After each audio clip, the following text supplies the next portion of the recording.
double down on our wins and continue to support freedom and security throughout the hemisphere and beyond. However, we don't need to increase top-line funding to do this. In fact, our FY27 bill, reduces spending by $2.7 billion from the enacted level. That is in addition to the $12 billion in responsible cuts to funding that this committee has delivered since 2023, because the greatest long-term threat to our country's stability and security is our debt. So with less funding, this bill does more. I want to repeat that. This bill does more for our national security. We provide an increase for embassy security to keep U.S. personnel safe. We increase foreign military financing and international narcotics control and law enforcement to ensure our partners and allies around the world have the best equipment and training to advance our shared security. I would note that your budget request in two of these areas, embassy security and counter narcotics and law enforcement, is greatly improved from the FY26 request by seeking levels that more accurately reflect the needs that we see today, especially to carry out President's national security strategy, the President's national security strategy. In the coming years, I look forward to examining more comprehensive budget requests that will support the ambitious and critical foreign policy goals of this historic president. Now, however, I think we both agree that it's not only just how much you spend, it's how the funding is actually spent. As you know well, Mr. Secretary, an America First policy requires careful strategic consideration of how to spend American tax dollars abroad. To that end, our bill maintains the requirement for you, Mr. Secretary, to consider, prior to providing funds, the voting practice of other countries at the United Nations. It also requires an assessment of cooperation on other issues of importance to the United States, such as migration issues, opposing foreign adversaries, and burden sharing, among others. These are all areas of focus where I believe the Department has achieved notable success, and I look forward to discussing them further with you, Mr. Secretary. To support a policy of peace through strength, the committee recommendation for fiscal year 2027 once again supports allies and partners of the United States while countering adversaries and those countries and non-state actors that support our adversaries. Our bill includes steadfast support for our great ally, Israel, by providing $3.3 billion in foreign military financing, consistent with the U.S.-Israel Memorandum of Understanding, and it maintains critical support for Egypt and Jordan. With respect to confronting adversaries, the United States has been in nearly continuous conflict with the Islamic Republic of Iran since its founding in 1979. For almost 5 decades, Iranians have endured repression, violence, and torture at the hands of the evil Iranian regime, a regime that exports terrorism and brutally suppresses dissent at home and attacks the United States and our allies. Mr. Secretary, last week, Mr. Secretary, on Mike Codell, we visited the site of the AMIA bombing in Buenos Aires, where in 1994, Iran's just terrorist proxy, Hezbollah, attacked a Jewish center in Argentina, killing 85 people and injuring over 300. And in 1992, Hezbollah bombed the Israeli embassy in Argentina, killing 29 people and injuring more than 200. These are just two examples of how Iran and Hezbollah have been exporting deadly terrorism around the world for decades.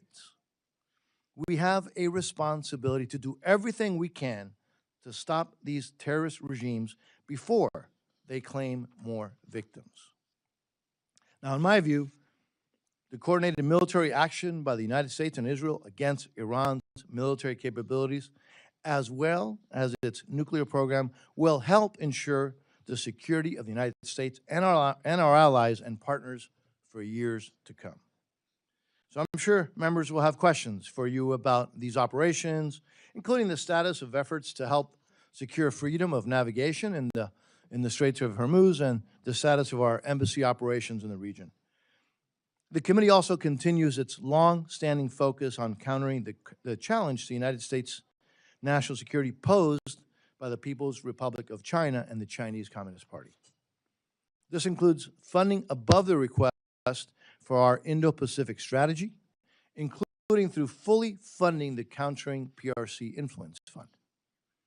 This bill strongly supports allies and partners in the region, including Taiwan and the Philippines and Pacific Island countries.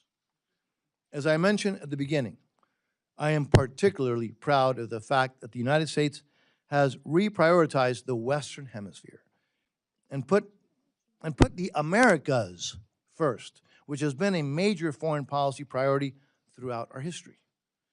As with the President's bold action in Venezuela to remove the indicted criminal Nicolás Maduro, the United States is now decisively tackling security challenges closer to home, like putting anti-American regimes like Communist Cuba on notice. Threats to our national security should and will not be tolerated. The bill continues strong support for democracy programs for the people of Cuba, Venezuela, and Nicaragua. It calls on European partners seeking support for Ukraine to stand for freedom and democracy in the Western Hemisphere as well, especially in Cuba, Venezuela, and Nicaragua. One of the State Department's facilities in Argentina that we visited last week displays a plaque that reads the following. It says the following, quote, "Democracy is still the hope of the world." This is a sentiment that I think we should always remember. More broadly, the committee emphatically supports your efforts to strengthen United States economic ties with countries in our hemisphere. This includes combating the influence of the PRC, securing access to critical minerals, supporting the nearshoring of vulnerable supply chains, and identifying commercial opportunities, such as in countries transitioning away from authoritarian or communist political systems. All of these areas of emphasis align with administration priorities, and I look forward to working with you, Mr. Secretary, on the implementation.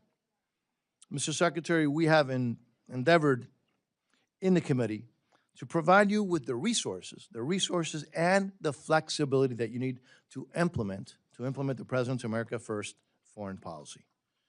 We appreciate your team working with us to implement committee directives from fiscal year 26. And I want you to know that we will work very closely with you on your priorities as we advance this bill through the legislative process. Now, before I conclude, let me thank you for your service and your family, Mr. Secretary, and also reiterate how much we appreciate the service of the men and women of the Department of State. Let me now turn to the ranking member. By the way, another great Floridian, for her opening remarks, Ranking Member Frankel. Thank you, and welcome. Mr. Secretary, you know, it really is something that the three of us all served in the Florida legislature together a long time ago. And I also want to say, I want to just thank my chair, who we work very hard on bipartisanship, because one thing I do really believe is when we're talking about facing the world and the challenges, that we have to try to be on the same page. Now, we do have some differences of opinion, which I will talk about today. And I also want to say, Secretary, I saw you this morning, your testimony. This is a very rigorous day for you, and we see you all over the world. And I thank you for your service. I may not agree with everything you say or do, but I have a lot of respect for the time and commitment that you put into your job. On the budget, I'm not going to talk that much about the budget. I really, the comments I have are really going to be on what's going on in the State Department from our point of view, the Democrats' point of view. We do have a couple of missing members. I want people to know because it's primary day in some of the states in this country, and so they're out actually in their reelection. It's not that they didn't want to see you. I just want to say on this budget, last year we worked out, I think, I didn't like the top lines. I think we could have had more money, but the fact is we did come up with a bipartisan agreement. This year, our budget passed here only on Republican support. For us, things were missing like our paying our dues to the UN, family planning for the women of the world, human rights. We think we have to do a better job on that. And I hope as our budget goes through, we can get together on those points. But at the core of this hearing is about whether America leads or retreats, whether we prevent crises or wait for them to become catastrophes, and whether we preserve the diplomatic, development, and humanitarian tools that makes and will make America safer, stronger, and more prosperous.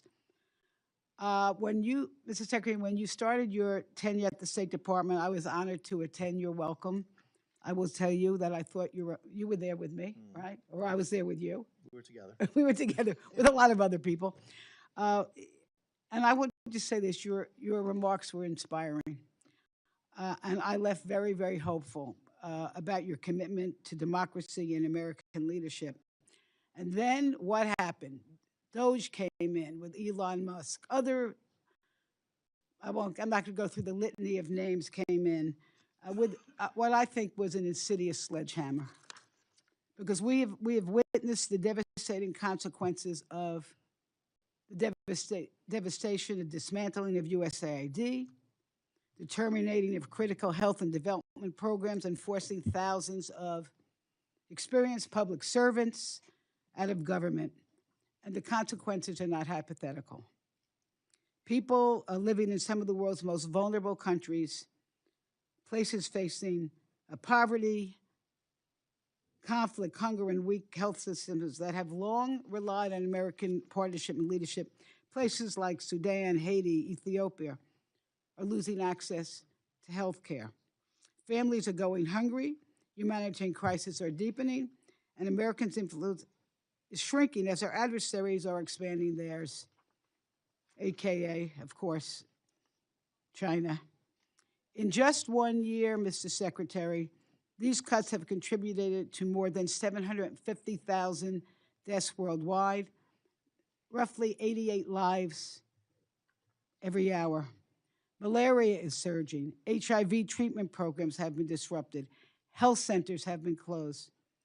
We hear reports from countries like Haiti, the Democratic Republic of Congo, Bangladesh, and Jordan, where cuts to family planning have forced more than 1,400 clinics to shut their doors, leaving an estimated 9 million women without care and contributing to increases in hemorrhage, infection, unsafe abortion, and preventable death.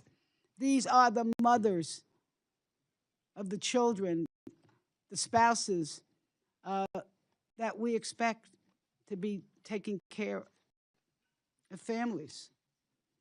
Experts warned us we're on track for millions more preventable deaths by 2030.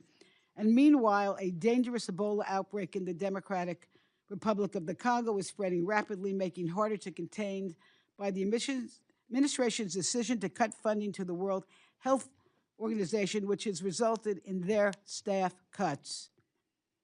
And now, this is a good one, or a bad one. At the direction of the vaccine conspiracy theorists, also known as Robert F. Kennedy Jr., the Secretary of Health and Human Services, this administration is continuing to withhold funds from Gavi, the Vaccine Alliance. And this is an organization which has helped save more than 20 million lives since 2000, immunize more than 1 billion children, strengthen health systems in some of the world's poorest countries, and help prevent the outbreaks of the deadly diseases such as measles, polio, pneumonia, retrovirus, and yellow fever, stopping them from becoming global threats. And now, And now the administration has dramatically expanded the global gag rule, which was in many ways a killer to women, but now to conditioning vast swaths of non-military assistance on ideological requirements unrelated to the mission of foreign aid. And this will disproportionately affect the LGBT community. And we should not let ideology get in the way of protecting human rights. At the same time, an understaffed and weakened State Department is expected to absorb the full scope of America's diplomatic, development, and humanitarian responsibilities while operating under restrictive, politically driven directives that often bypass congressional intent. And boy, has that been happening. We were promised that the State Department's reorganization would empower regional bureaus and strengthen American leadership. We do not see that happening. We were told that congressional directed programs would continue. Instead, priorities that Congress has funded and mandated, including food security, clean water, education, and women's empowerment, have been sidelined with little transparency and no clear implementation.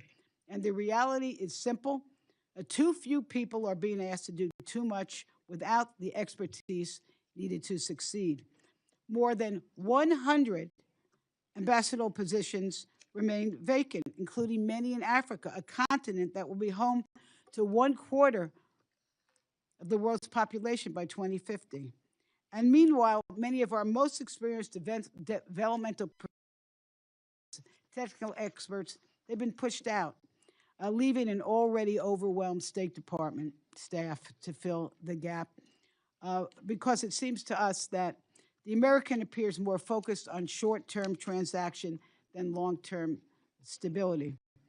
And we are now seeing, and this is shocking, we are seeing life-saving assistance treated as leverage, only offering countries to agree to unrelated demands involving trade, deportations, and critical minerals to get the resources they need for their population to thrive. That's not partnership. I call it coercion. And, around the world, the humanitarian crisis continues. The war with Iran has now entered its 13th week. The Strait of Hormuz, I'm not telling you anything you don't know, remains largely closed, disrupting energy markets and the movement of fertilizer, not just oil, fertilizer, food, and humanitarian supplies. And these consequences are not only felt abroad, but also, of course, here at home, especially to our farmers. So in communities where America assistance was once promoted, stability, where we promoted stability and opportunity, new research is already showing an increased instability and a conflict following the abrupt dismantling of USAID programs with no substitute. At the United Nations, the United States is increasingly absent from critical discussions on human rights, democracy, and women's empowerment. And even as we expect the international community to support our priorities, while we fail to meet our own commitments. That's getting back to our 2027 budget. We need to pay our dues. The result is clear. Our alliances have weakened, our credibility has suffered, and American standing in the world has diminished. We need a State Department and an international affairs budget that reasserts American leadership, honors our commitments, supports those in need, and advances a foreign policy that makes our nation safer, stronger, and more prosperous. Because we know this, when people say, well, what is in it to us? Well, you know what? When people abroad, when they are educated, when the children are educated, when they're not hungry, when they're healthy, there's less opportunity for disruption and chaos and wanting to join terrorist organizations. I can tell you this, and I've said this before. I'm not really bragging, okay? But this is how my son was a United States Marine. he's back home, thank goodness. But he served in Iraq and Afghanistan. He would be the first one to tell you, and I'll be the first one to tell you, that most Americans would rather prevent war than send our sons and daughters to fight them. And that's why soft power matters. That's why what we're doing in this budget matters. That's why what, Mr. Rubio, what you're doing at the State Department should matter. Diplomacy prevents conflicts before they erupt. Diplomacy, not bombs and bullets. Diplomacy. A global health program stop outbreaks before they reach our shores. Development reduces the desperation that fuels extremism. And strong alliances ensure that we do not face threats alone. That's how America leads. That's how America stays safe. And unfortunately, it seems to me, it's my opinion and some others, the administration has abandoned that proven strategy. And Mr. Secretary, really, and I say this in good spirit because in the end, I hope we can come together on our budget. And I hope you'll share today with this committee how the United States intends to meet today's global challenges without sacrificing the diplomatic, development, and humanitarian tools that have long advanced our interests. And we'll look forward to your testimony and to the questions of my colleagues. And with that, Mr. Chair, I yield back. I thank the ranking member. And by the way, having a member of the U.S. military in your family is a very good reason to brag. All right. Absolutely. Okay. So we'll now yield to the ranking member of the Appropriations Committee, Ms. DeLaura, for her opening statements. You're recognized, ma'am. Thank you very much, Mr. Chairman, and thank you, Ranking Member Frankel, for the recognition. And I want to just say welcome, Mr. Secretary, and look forward to your testimony and questions. There is an old saying, often attributed to Benjamin Franklin, that by failing to prepare, one is preparing for failure. That is a fitting description for this administration's foreign policy. To start, the Trump administration has hollowed out much of the American diplomatic corps. There are 195 ambassadorships in the United States Foreign Service. As of May 19th, 109 of those positions were vacant. We do not have ambassadors to either Ukraine or Russia, and the president has been unable to mediate an end to the war there, despite his campaign promise to do so within the first 24 hours of his term. Conflict in the Middle East continues to escalate, with ceasefires all but abandoned. Prime Minister Netanyahu has announced he intends to deploy Israeli forces to occupy 70% of the Gaza Strip, while continuing strikes in Lebanon. Settler violence in the West Bank is becoming more aggressive by the day, and the president appears to have completely given up on peace talks to end the war he started with Iran, resuming military strikes over the weekend. The rationale for the war shifts whenever the president speaks. At first, it was to topple the regime and free the Iranian people. Then it was to cripple their military capacity. Then it was to preempt a response to an attack that Israel was poised to carry out. Then it was to reopen the Strait of Hormuz, which was open before President Trump started the war. The most recent justification is to prevent Iran from developing a nuclear weapon, a goal they are now pursuing diplomatically after failing militarily. The Iranian regime is still in place. The Iranian people are not free. The Iranian military remains strong enough to control the Strait of Hormuz. I often wonder whether or not anyone suggested that that was something that Iran might do in this context. The Defense Department estimates that we have spent some $30 billion on this war, although the true cost is likely much, much higher. And what do we have to show for it? We find ourselves in the absurd position of having begun a war to pursue a goal that the Obama administration had already achieved more than 10 years ago, but that the Trump administration reversed. The Joint Comprehensive Plan of Action, or the JCPOA, was painstakingly negotiated over the course of 20 months by diplomatic experts in close coordination with our partners and our allies. It prevented Iran from enhancing uranium to the grade necessary to produce a nuclear weapon. It allowed for independent inspectors from the International Atomic Energy Agency, an organization to which we currently do not have an ambassador, by the way, to verify Iranian compliance, which they did. By contrast, the current talks are happening in a much more tense environment, with pressure that's coming from conflict, ongoing conflicts, and U.S. leveraging tactics.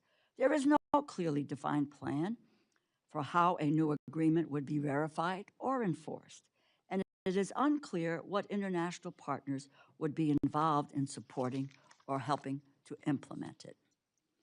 But President Trump tore up the JCPOA less than 3 years after it was signed, and Iran promptly began enriching uranium to weapons grade. After claiming that Iran's nuclear program had been, quote, obliterated less than a year ago, the president is now realizing that you cannot destroy Iran's nuclear program by bombing it. You can only delay it. And the only way to secure a nuclear-free Iran is to negotiate a deal. But after failing to do this, the president threw up his hands in the air saying, and this is a quote, "I don't care if negotiations are abandoned." So here we all are, forced to suffer the consequences of the president's indifference. Americans are paying higher prices for gas, for groceries, and everyday necessities. But by his own admission, the president does not care if the war drags on, and he does not think about its impact on the American people at all.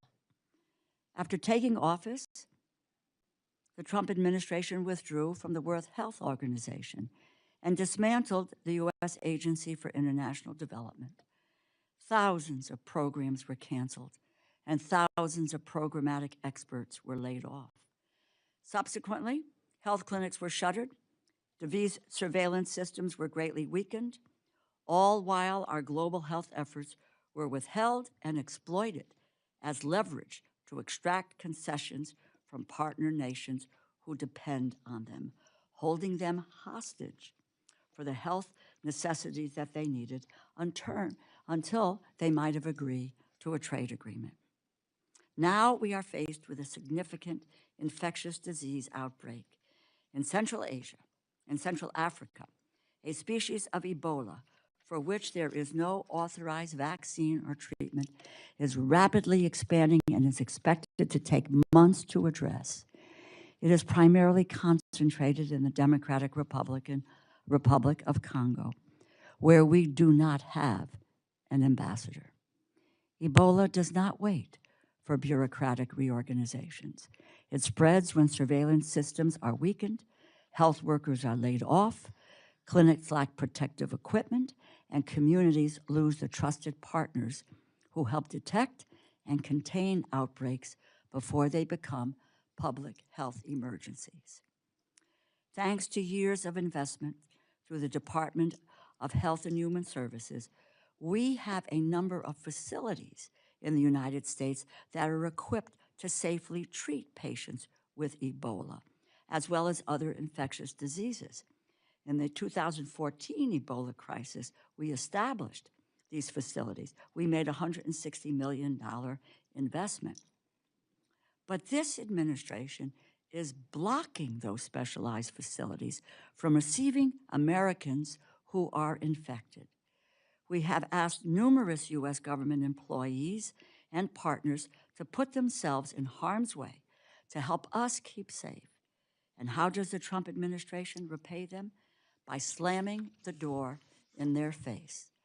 The United States spent years building the relationships, supply chains, laboratories, and community health networks that help stop deadly diseases at their source. The Trump administration tore apart that capacity, and now the consequences were unforeseeable. They were not. They prepared for failure, and now it is here. Congress and the American people deserve answers. Secretary Rubio, thank you for taking the time to appear before this committee today. We look forward to hearing your testimony and getting some answers to our questions. I thank you, and I yield back. I thank the ranking member. Secretary Rubio, your full written statement will be placed in the record. As you know, please feel free to summarize your testimony. And again, thank you for being here. You're now recognized, sir. Thank you. Thanks for having me here today. I think I'm going to skip the long opening. You have it in writing. I'll just do a couple brief points. Rather spend the time on your questions. It'll probably be a better use of our time. Just suffice it to say what I told you a year ago and getting back to that point now. A couple things. In terms of U.S. foreign policy. Stop supporting Israel! Stop supporting Israel! Israel committed a genocide in Palestine. It's still ongoing. And now they're committing another genocide in Lebanon. And what are you doing? You're serving Israel. Stop serving Israel!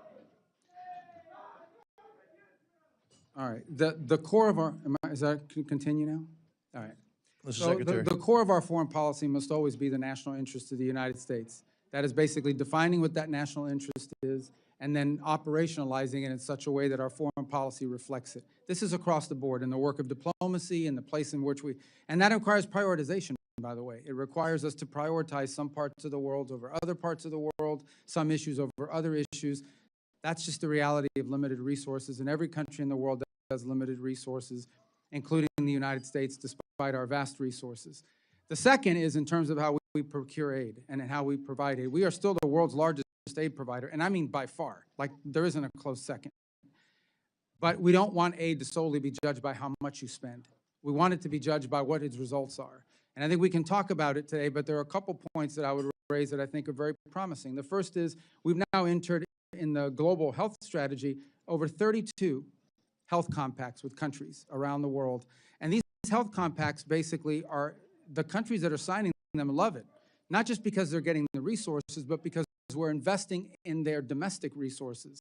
And in essence, we are trying to lay the groundwork in many of these countries where one day they will no longer need foreign aid because they will be able to sustain it. We're helping build the internal infrastructure other than, as opposed to relying on extensive NGOs and things of this nature in the long term. We want them to build their own domestic capacity. We'll help them, and they're very happy because it also gives them sovereignty over the way some of their aid is being dispersed in those countries. Likewise with humanitarian assistance. One of the great success stories of the last year is we are able, in a time of disaster, to respond faster than we were responding under previous administrations and organizations, and with much more effectively. Jamaica is a great example. They had a hurricane in the Caribbean. Jamaica was heavily impacted. We were able to respond very quickly and very effectively. The same has been the case in a couple of typhoons, and we're doing it now with Ebola, where we were able to program upwards of over $200 million very quickly in responding to it, down to the point of being able to, even through diplomatic means, establish a facility in Kenya for any Americans that are infected as an observation post for Americans. If someone's infected with Ebola, they will be transferred to a facility that could care for them. If they're not infected after the observation period, they'll be able to return to the United States or wherever it is they're traveling to. But we've also provided assistance to the individual or partners that we have at the UN and in other places in providing aid immediately. So I would say that today, foreign aid has become more nimble, more responsive. It's operating faster because of some of the flexibility that you've given us to respond, but also more creative. And that's particularly true in the global health strategy. We can talk more in depth later on about some of the arrangements that we've made with international organizations. As an example, the Global Fund, and our ability to meet our commitments to them. We've worked very closely with them. They're very, very happy with the way we've outlined our contributions to the Global Fund. I think there's a statement today from the UN and OCHA on the work that we've done with them and the ability to provide them the funds and resources necessary to carry out their mission. So I would just say that I feel like while it is still ongoing and there's only always a process, I feel like we have made dramatic improvements in the way American foreign assistance is delivered across the world, but we're able to do it now, not just in a targeted way, but in a more effective way, in which it's not simply being judged by how much money you're spending. It's being judged by what results are you getting from it. And there'll be more to talk about in the field of PEPFAR and otherwise if you want to ask about those. Now, I'll find a way to work it in, but I don't want to take any more time. I want to get to your questions, so thanks for having me. Well, thank you, Mr. Secretary. And for the members, I'll call on members based on seniority of those present when the hearing was called to order, and as always, going alternating between each side. Each member will have 5 minutes for questions and responses. I anticipate that we'll have enough time for 2 rounds. So let me begin, Mr. Secretary. Mr. Secretary, if a country is a U.S. designated state sponsor of terrorism and ordered its Air Force to shoot down unarmed U.S. civilian aircraft in international waters and kidnapped and held hostage a U.S. humanitarian aid worker and harbored terrorists and fugitives from U.S. justice and closely is allies with another state sponsor of terrorism, which is Iran, and provided intelligence and security support to the narco-trafficking, anti-American Maduro regime in Venezuela, and was found smuggling hundreds of tons of weapons material to North Korea, and repeatedly welcomes Russian spy and warships, and encourages thousands of their nationals to deploy to Russia to fight on Russia's side in Ukraine, and is currently giving China access to spy facilities with signal intelligence capabilities, and furthermore orchestrates an extensive espionage network against the United States, and has over 300 military drones within reach of U.S. territory, including U.S. military installations and nuclear facilities. Would you consider a country like that as a threat to the national security interests of the United States? Yeah, and I think you're describing Cuba, and that's absolutely the case. But I think one more point I would make is all of these violent Marxist, left-wing, radical terrorist groups that operate in many countries have destabilized Colombia, for example, for years, and others all found their seed money from Cuba as well. They sponsored these groups all around the region, and part of the region is still paying the price for the rise of those groups, particularly the FARC elements that have now spun off and are actually carrying out violence as we speak in Colombia. Yeah, and I hear that from heads of state throughout Latin America, the impact that regime continues to have, the threat to their security, to democracies, and to our national security. Let me shift again also to the Western Hemisphere on Venezuela. We know what happened. This fugitive of U.S. law is now in U.S. custody, and that we thank the Secretary, you and the Secretary of War, and in particular the President for his leadership on that. You have laid out what I believe is a clear 3-phase plan for Venezuela: stability first, and then recovery, and then transition. Where are we on that process, and are we still on track? Yeah, first I think it's important to remind, I think tomorrow will mark the 5-month. I know 3 years ago, 7 years ago, 5 months ago, that's how long we've been into this process. So let me say, Venezuela is not today where we hope it will be for the peoples of Venezuela's sake, but it is on a trajectory that I think is a very positive one if it continues, and it has to continue. As you said, our first priority was stabilization. We did not want to see mass migration. We did not want to see a civil war. We did not want to see societal breakdown, and that required working to the extent possible and wise with existing institutions, not to preserve them or to perpetuate them, but to ensure that we didn't have systemic breakdown. The second is recovery, which is the phase I would argue we are primarily in right now, and that is the ability to recover their economic vibrancy, to allow small businesses to develop and the like. And part of that is ensuring that the wealth of that country, which is primarily through mineral resources and energy resources, are going to help the people of Venezuela directly. And that's what you see through the Treasury blocked account, is that the money that they're generating from these oil sales is being driven to pay for things like salaries and to buy medical equipment and things that are beneficial to the people, not being pilfered and used as side hustles to help, cronies. Obviously, more work remains to be done. Ultimately, and other things that need to happen, ultimately, the answer in Venezuela is a free and fair democratic election, because because it's not just the right thing, it also is necessary in order for them to be able to attract the kind of investment that they want. In order for it to be a long-term and investable place that can attract the kind of capital and interest and normalize the way their economy works, they will need to have a government that is legitimately in place through elections. But you have to create the conditions for that. Those conditions include free and open media. We've seen independent journalism operating again in Venezuela. That's been a positive. You need to give space and time for political parties to organize and prepare them, position themselves to participate in those elections. You need a new electoral council because they're the ones that are going to be counting the votes and ensuring that the vote is legitimate. All that work is ongoing. There are multiple areas of cooperation with the interim authority, some of which are not publicly discussed. In the proper setting we could, that have been very positive. And I also think, for talking about diplomacy, we now have an embassy open there with Americans on the ground every single day, interacting with the business community, with American businesses that are interested in coming in, with members of the interim government, and also members of the opposition. So I think we're making good progress. We're not where we need to be, but we're only 5 months in, and I think it's important to remember that, because this will take some time. We're dealing with 16, 18 years of a system, and reversing that responsibly will take some time, but we're moving in that direction, I think, in a good pace. Thank you, Mr. Secretary. The ranking member, Ms. Frankel, you're recognized. First, just very quickly, Iran's proxies have been the cause of so much human suffering, not just in Israel, but around the world. Of course, Hamas was responsible for the attack on Israel. We see Hezbollah shooting rockets into Israel, but other parts of the world.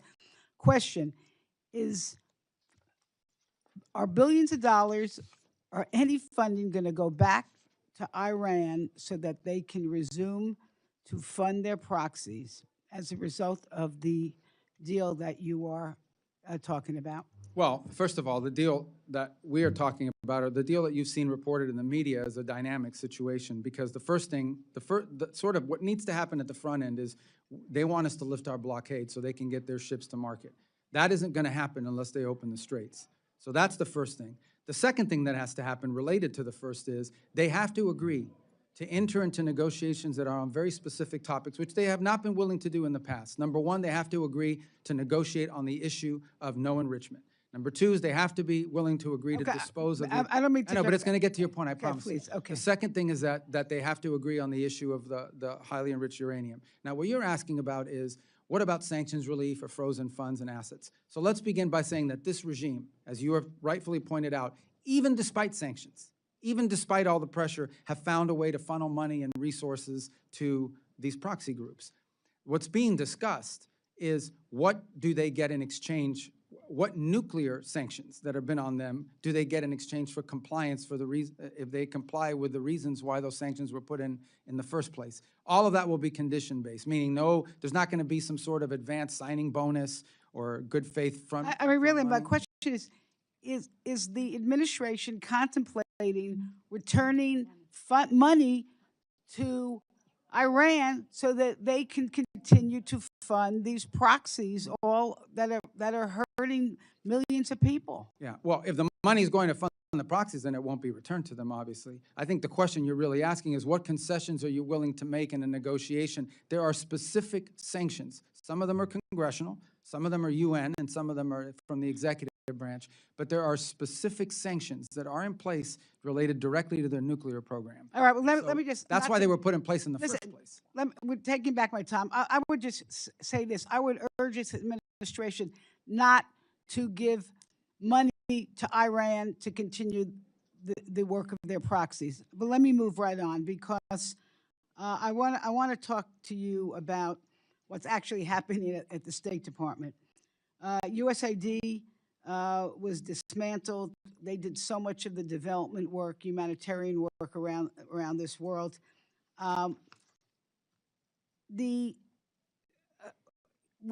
You told us that the regional bureaus and embassies were going to do the work.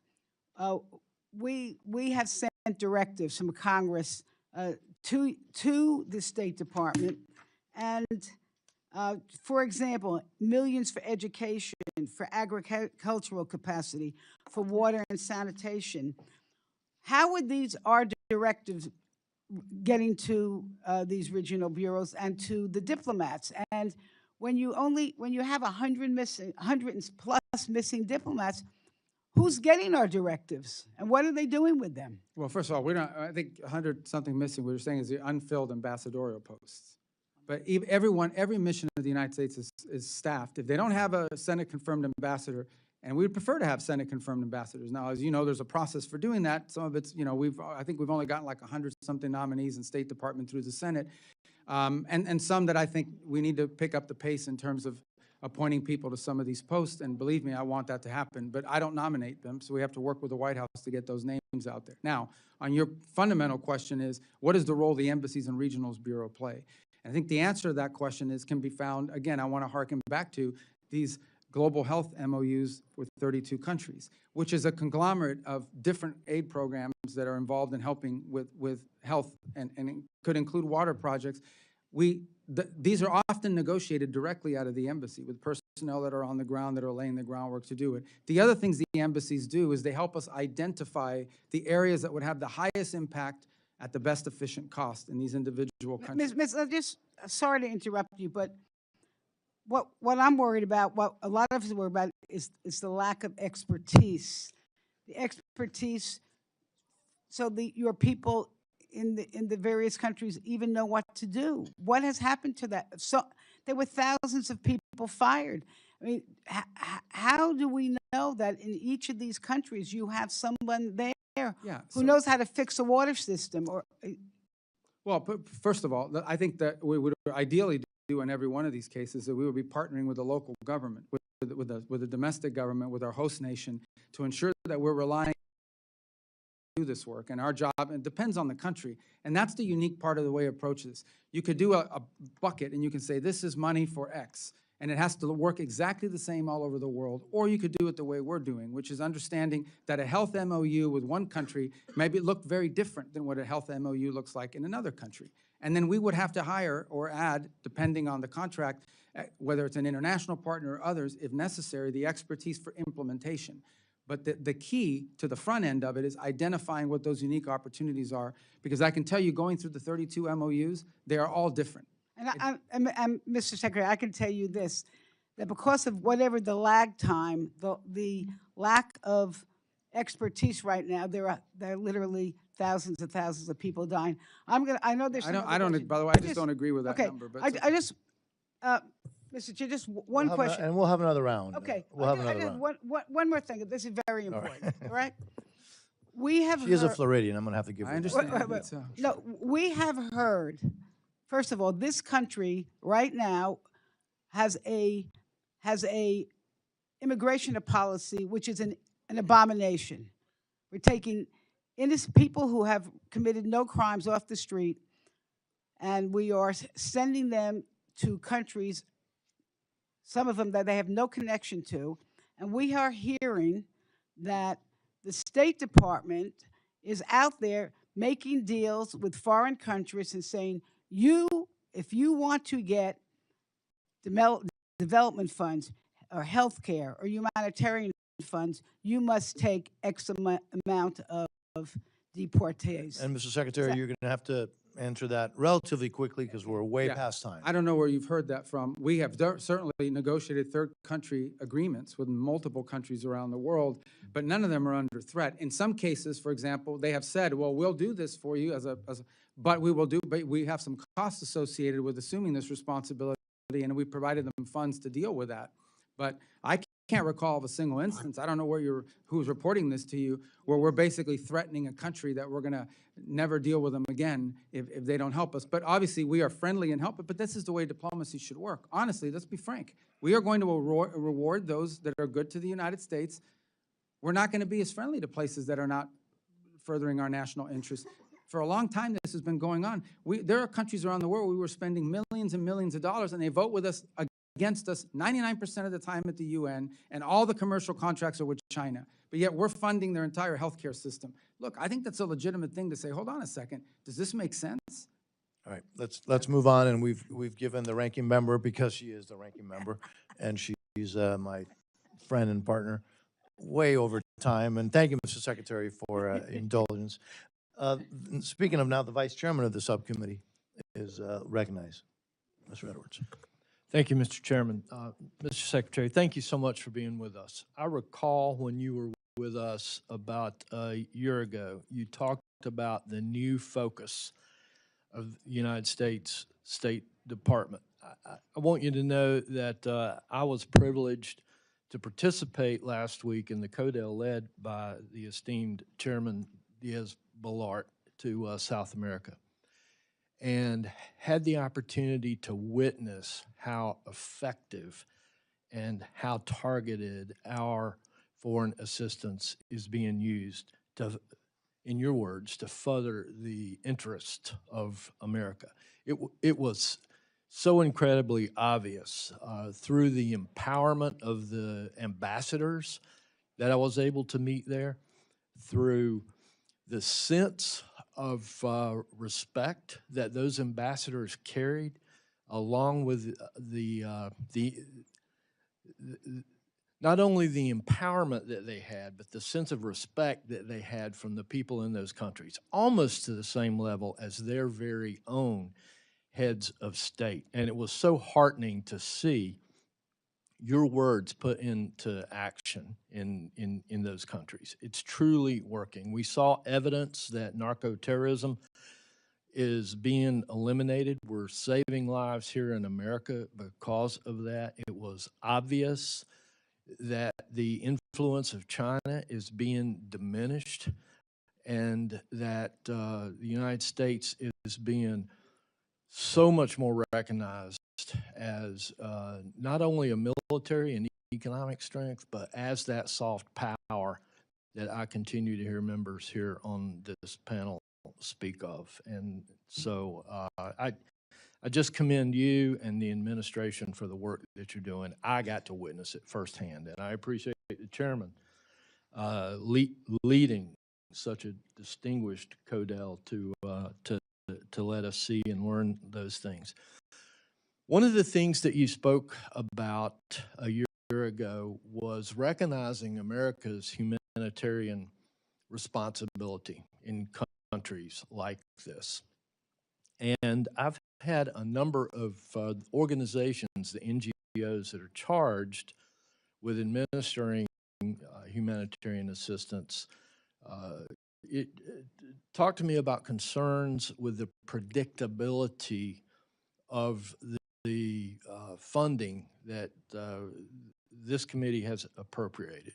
And I think you can probably agree it's necessary for them to be able to predict when that funding will come available so that they can plan human resources, so they can plan on supply lines and that sort of thing. What advice can you give this committee and those folks that are charged to implement the humanitarian needs on how we can work better with the State Department on that predictability?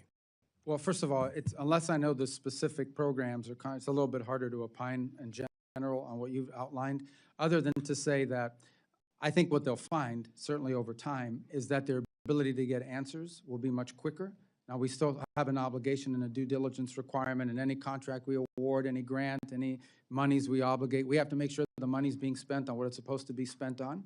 We have to make sure that it's being dispersed at an appropriate rate and that we're getting a result for it. So I think what they'll find over time is that the system that is managing this for them now will be a lot less Byzantine, a lot less bureaucratic. They may not always get the answer they want on some of these programs, but they will get their answer faster. Our ability to deploy and to partner with an NGO in case of a humanitarian crisis is an example right now with Ebola. I mean, that is something that has required us to ramp up opportunities to keep it, constrained and ultimately to help deal with it. And we have partnered with Samaritan's Purse. We have partnered with some others who are involved, and some international organizations as well. And our ability to deploy and quickly provide the funding for that, more of a sort of an acute event as opposed to a chronic one, is better than it used to be. We are responding much faster than it was in the traditional system. And the more legacy projects, I think what they'll find over time is once this becomes systemized year and they'll become more familiar with our systems, and they'll find that that certainty that they need in terms of planning and so forth. But I would just say we'll continue to communicate with your offices on specific programs as we've done throughout the year when people raise one with me and say, this specific contractor, oftentimes what you'll find is because the system is new, they still haven't figured out how to work through it. Once we can resolve that, it becomes more systemized for both sides.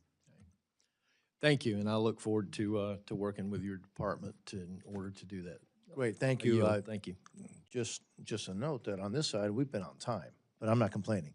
The ranking member of the full committee, it's a privilege to recognize you. Thanks for not complaining, Mr. Chair. Mr. Secretary, nearly 60% of Americans disapprove of President Trump's illegal war of choice with Iran. The war has led to skyrocketing fuel costs for Americans, needless deaths of American service members, while failing to achieve any of the stated aims of the war. In the meantime, it seems that the Trump administration seems to have forgotten all about the crisis in Gaza. Nearly 8 months after it was signed, the administration's 20-point peace plan stands largely unfulfilled. I have it right here. It looks like there are 4 and 5 have been accomplished, and the rest have not been accomplished here. Most Palestinians in Gaza are sheltering in overcrowded tents, pests and rodents spreading disease. Health services remain limited. Israeli military strikes have escalated despite the ceasefire, pushing the total death toll to nearly 73,000. Late last week, Prime Minister Netanyahu ordered the IDF to seize 70% of Gaza in complete violation of the ceasefire agreement. So, Secretary, the State Department must take the lead for the U.S. implementing the President's 20-point plan. What is the status of implementation? What progress should we expect to see in the next few weeks? What is your response to Prime Minister Netanyahu's directive? You're talking on Gaza? Yes. Yes, okay. So, well, because you started out talking about Iran. So let me just, first let me just say I disagree with... I said in the meantime, the Trump administration seems to have forgotten about the crisis in Gaza. No, no one's forgotten about it. I think luckily there's not active combat operations happening of the kind that we saw a few months ago, but it's still a challenge that we're going to work through. I just wanted to correct the record for a second. You said we had not achieved our stated aim, and I know you went through it in your opening statement. No, if you don't mind, I have a limited time for questioning, Mr. Secretary. No, but you gave My a long question, introduction, and then my- you're going to answer some of these things? No, They just well, get I to want sit to get there? to Gaza. I want to get to the 20-point plan, which is what my question is about implementing gave the a speech 20-point first. plan. What is the status of implementation? What progress do we see in the next few weeks? What is your response it. to So- Prime Minister Netanyahu's directive? Let me first start with the status. We are now at a phase where we should be having or want to have an international stabilization force that goes in and provides the security. This requires the demilitarization of Hamas, which right now they have not been willing to meet the conditions necessary. By the way, it's not just the United States that's complaining about it. Many of our partners in the region are pressuring Hamas to enter the demilitarization phase. So there will be no progress with the 20-point plan unless there is a demilitarized Hamas. Well, there Is are that other correct? elements of the 20-point plan that are ongoing. As an example, the plan for reconstruction and economic development and the donors that are coming forward to fund it, that continues to move forward and develop. It's just you can't implement it. No one's going to invest money in Hamas, in Gaza, until Hamas is demilitarized, because they know there's going to be another war. These They're not. 20 points were to be moving, I would think, and moving along with various phases of implementation as we go along here. In terms of also humanitarian aid, it is all laid out, but as I said, there are only 2 that have been apparently implemented. No. That is with 72 hours of the hostages will be released. So Netanyahu's directive, IDF sees 70% of Gaza. Just your view, because I need to move on. Yeah, our view of it is, I think those comments he made last week in an appearance that he did somewhere, we have a plan, it doesn't call for that. And at the end of the day, we understand that what we want, and I think what the Israelis would ultimately want, is a Gaza that is governed by a non-Hamas. So you have no opinion people- on the IDF seizing 70% Well, of he made that Gaza? statement, but that's Well, not but part of this plan. This plan doesn't call for that. What this plan calls for, and it's what we're committed to carrying out, is that But the there people has of been Gaza no are governed by- implementation of the plan. Well, that the people of Gaza are governed let by me a just- technocratic Palestinian government, a Palestinian. Please, Mr. Secretary. No, we but go you're round asking and me round. questions. You're not letting me answer. Yes, you are answering them. No, you're not answering them because you don't have answers. But you don't let me Let me, finish. let me just say this. And first of all, you talked earlier in your comments about humanitarian assistance and how quickly it's going out. Quite frankly, that hasn't really happened in Gaza. Commercial, not just commercial, humanitarian aid going in. Let me just talk about That's the false. humanitarian assistance. That's a false statement. I have to It is correct not you a on false that. It's not. statement. We spent hundreds of millions of dollars in humanitarian aid in Gaza already. And that includes through the World Food Program and other organizations. You know, I've talked to Cindy McCain at World Food about the situation, the humanitarian crisis in Gaza. So have I. And the food I and talk to her all the hunger, time. and In it's fact, I met not with her a month there. ago, and she It's would not disagree there. with you. Let me just continue on. Humanitarian situation in Gaza worsens. At the same time, the Israeli government has ramped up its pursuit of a de facto annexation of the West Bank. Oslo Accords have been torn up. Demolition orders for Palestinian villages are on the rise. Incidents of settler violence have surged with no accountability, and the construction of settlements and outposts continues at a rapid speed. From May 12th to May 18th, Palestinians faced more than 50 attacks by settlers across the West Bank, including arson attacks that damaged a mosque, homes, farmland, and vehicles. The UN Office for Coordination of Humanitarian Affairs has documented an average of 6 such attacks per day. The Israeli government has begun proceedings to demolish the Palestinian community of Khan al-Ahmar, just east of Jerusalem, as part of its goal of constructing settlements along the E1 corridor, which would bisect the West Bank, foreclose the possibility of a continuous Palestinian state. Mr. Secretary, do you believe that the situation in the West Bank is one that leads to greater cooperation between Israelis and Palestinians, or will create conditions for a two-state solution and promote Israel's two-state solution, in my view, will promote Israel's long-term? As the president has stated clearly and repeatedly, he is not in favor of these changes or these changes in the status in the West Bank, that it potentially complicates our ability to work out the deal in Okay, Gaza as thank well. you. And the president's been consistent. He has said this multiple times, and we've shared that with our Israeli counterparts as well. And what are we doing to deal with settler violence? We will the do West that on Bank. if that's all right, we'll do that on the second round. Fine. Because we're way over. Thank you very much. No, Mr. thank you. Chairman. Thank the ranking Thank you. member. Thank you. Mr. Molinar, who's also the chairman of the Select Committee on the CCP, is recognized. Thank you, Mr. Chairman. Secretary Rubio, thanks for being with us today, and thank you for the important work you're doing around the world and for the sacrifice you and your family are making in order to do that. We appreciate it.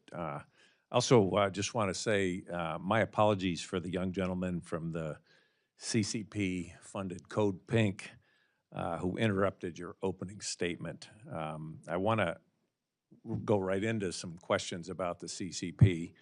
I wonder if you could characterize China's support for Iran, military or otherwise.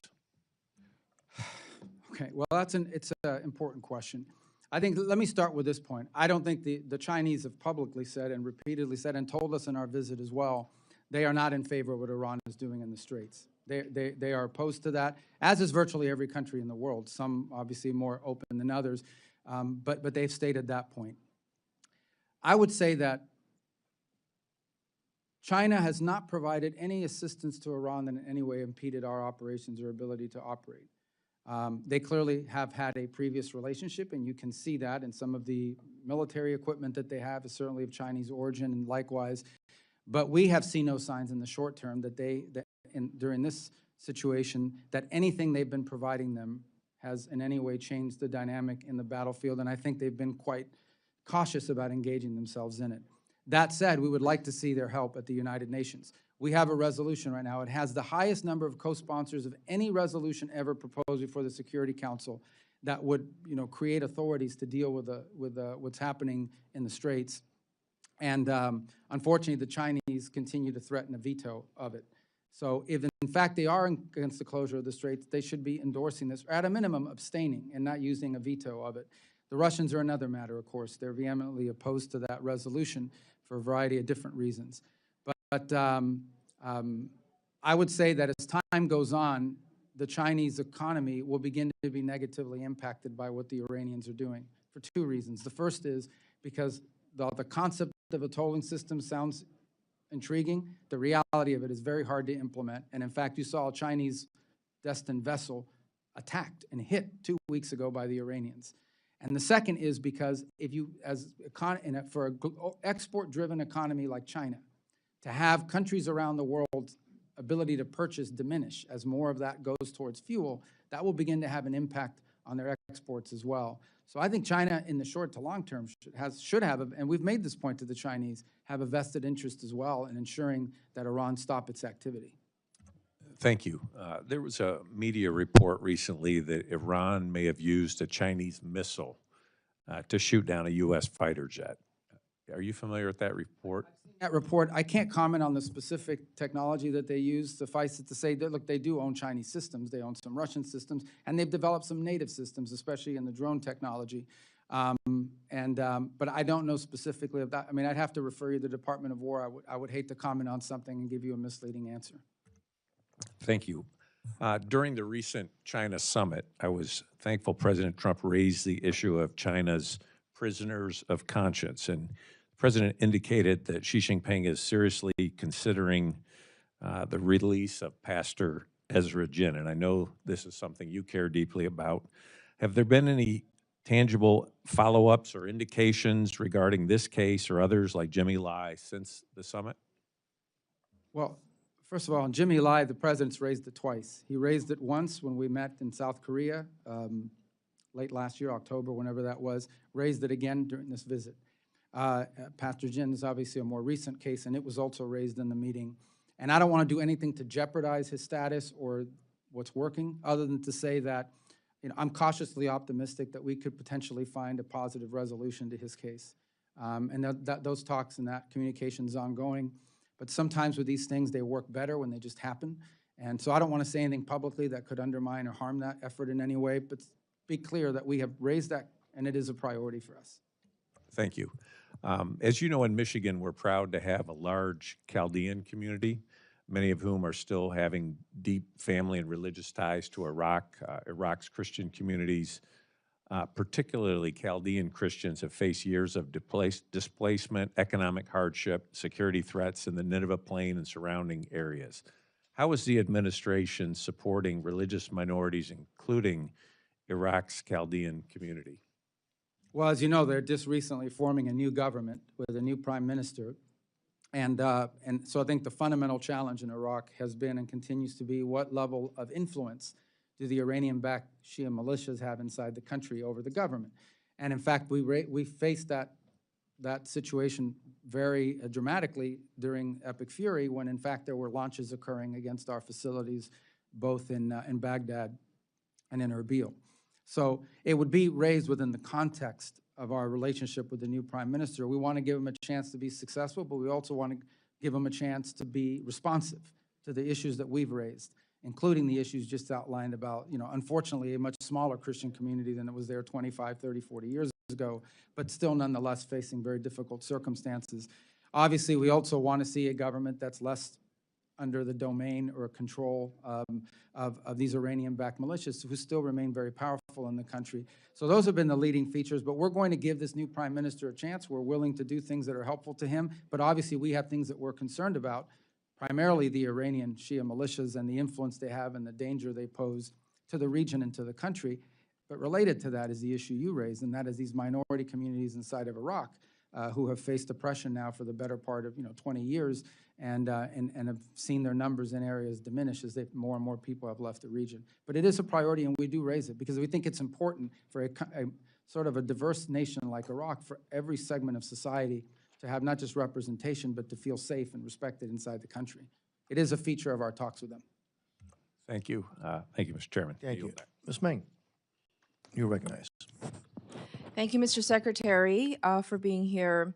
As the daughter of immigrants, I'm so proud to represent Queens, New York, the world's borough, and a strong community of immigrants and refugees, including a large Afghan community. Even though we promised them safety in exchange for risking their lives for our country, thousands of our vetted Afghan allies remain stranded abroad, including relatives of some of my constituents. Last month, this administration reportedly decided to close Camp Asaliya and force 1,100 Afghans there to choose between going to the Democratic Republic of the Congo, where they have no ties and which is facing an Ebola crisis, and Afghanistan, which would be a death sentence. What is the plan to help our vetted Afghan allies who were promised safety in the U.S.? Yeah, well, the plan is, and we're working on this very actively, and is to have more than just those two alternatives. And obviously, the Afghan alternative is not one that's realistic for most of them.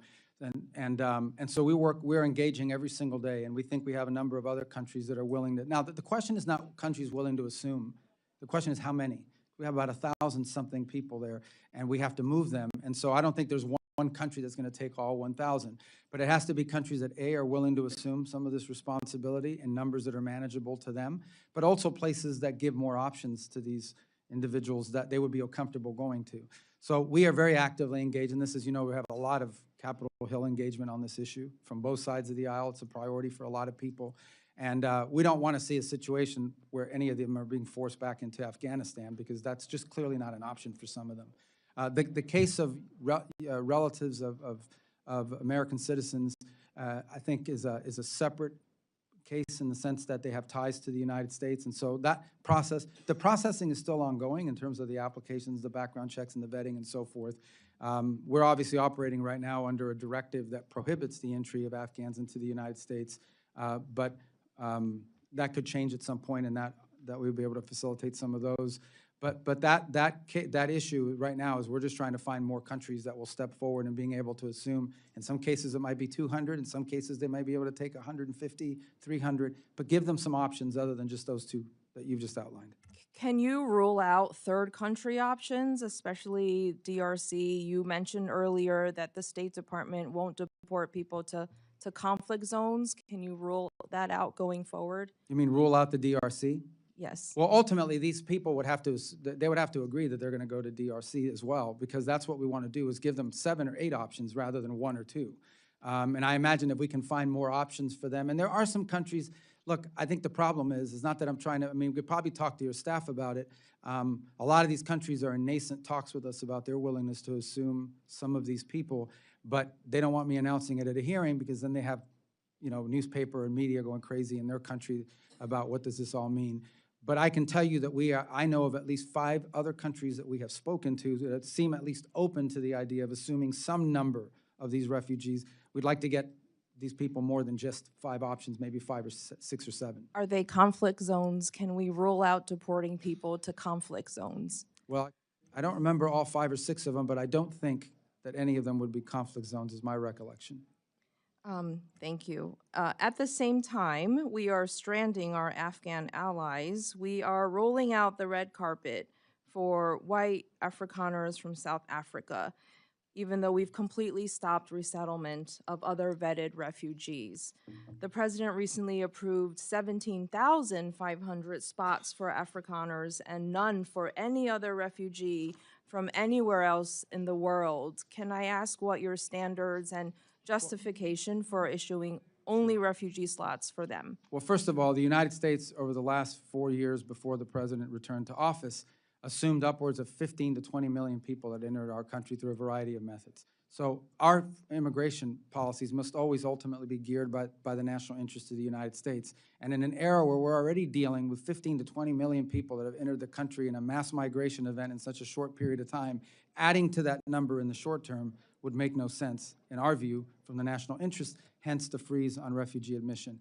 The case you point to is a very specific one, probably a time-limited one, and that is we have gauged that there is real interest from a unique subset of who would be interested in coming in the United States and who we assess have a high likelihood of rapid assimilation and success in our society, and hence this program was created. Now, that's not a program that's going to exist in perpetuity. It's a program that's designed to the fact that we are seeing the demand.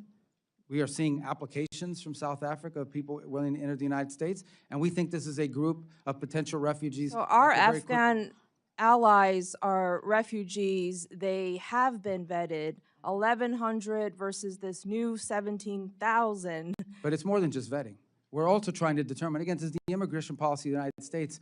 Like everything we do, has to be geared by the national interest. And it is in our national interest, if we are allowing people to enter our country, be people that can quickly assimilate into society and be successful. And Why not become can't public they charges. assimilate into society? A background check I've is been not to the their same as centers assimilation. in my district in Queens. Well, They have assimilated and contribute and pay taxes. Yeah, but we've already assumed a lot of Afghan refugees. As you said, you have them in your district.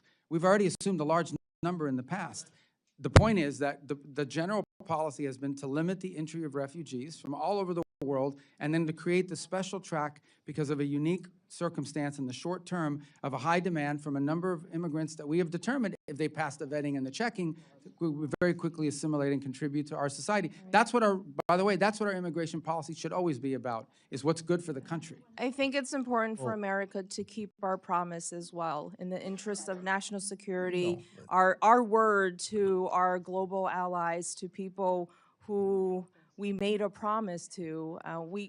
1,100 versus 17,000, 1,100 vetted allies who already helped this country. I think they should be given consideration and not sent to conflict zones. And I think, Thank you. I don't know if, Mr. Secretary, you want to, and you've already answered, do you want to say anything else? No, I mean, we talked about the point and the decision that was made. Yeah. Mr. Alford, you're recognized, sir. Well, thank you, Chair. Thank you, Ranking Member and the Ranker for our full committee. I do want to recognize you, Mr. Chairman, for the great work that you've done to help rein in the spending while still protecting America's national security interests around the world. Last year, Chairman Diaz-Balart delivered a 16% reduction from fiscal year 25 enacted levels, nearly $9.3 billion in savings, without compromising support of our closest allies or weakening our posture on the world stage. This fiscal year, the committee built on that success with an additional 6% reduction, cutting another $2.69 billion while still maintaining robust funding for Israel, Taiwan, Jordan, Egypt, and critical Indo-Pacific security programs. These reductions, Mr. Secretary, are only possible because of you and your leadership, which has forced partner nations to shoulder more of the burden and make sure that American taxpayers are no longer footing the bill for countries that refuse to meet their obligations and that really aren't on our side to begin with. And so I salute you. Sir, there is a lot of noise in this world. There's noise out in the hallway. There's noise that we've seen on the back row here.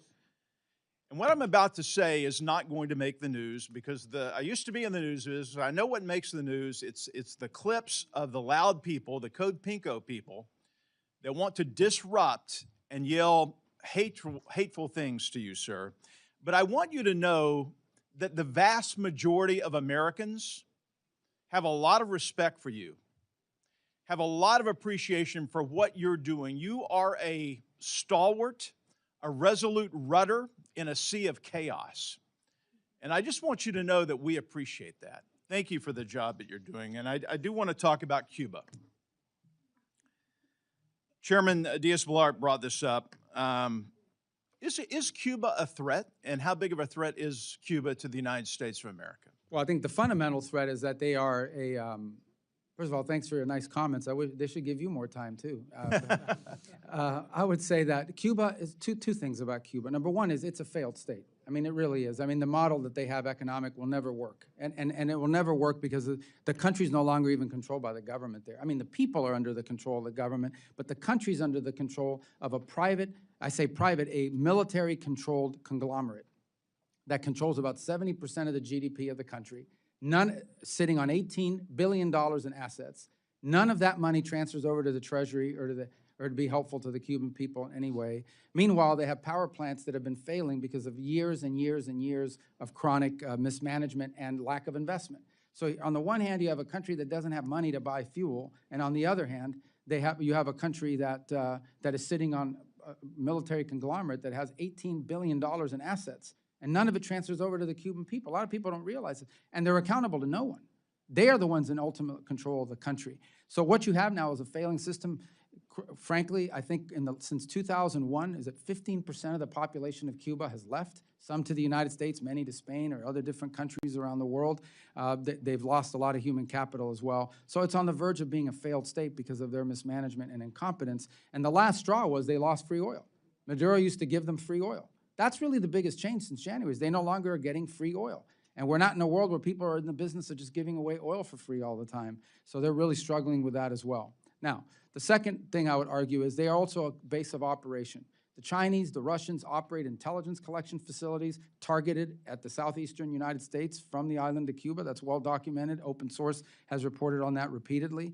They are a country that has long links to all of these many of these transnational ideologically motivated groups in the Western Hemisphere. If you travel extensively in the Western Hemisphere, you will find that behind every disruptive element in their society designed to, for example, overthrow or pressure a pro-American government, there is a Cuban element involved, including, in fact, many of these countries have expelled either the ambassador and or multiple personnel from the Cuban embassies because of their intelligence and counter and subversive activities inside of their country. And then they have a long history of supporting actual violent groups throughout the region.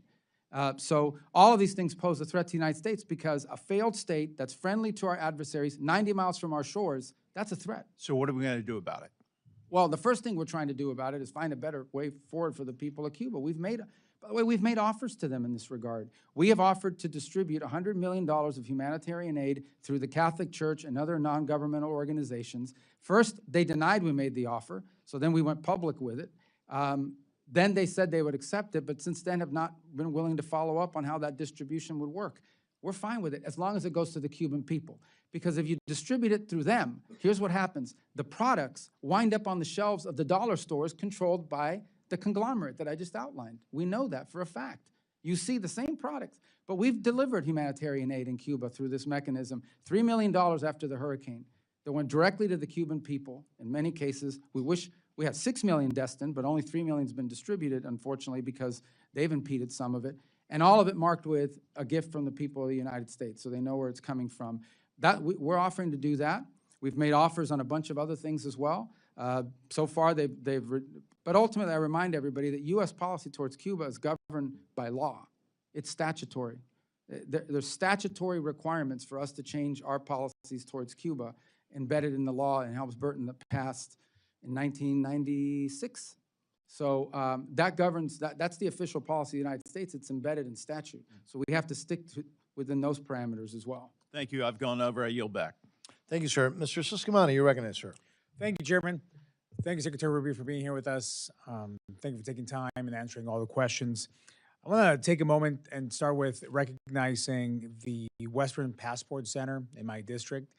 They're doing an incredible job. I consistently call, my office does, for passport issues there, and the volume that they handle is incredible, and their customer service is as high as it could be. I visited it in 2024, and just to thank them, and I want to just highlight them for you, just because they're doing such a great job. So I want to start out with that lighter note, I think.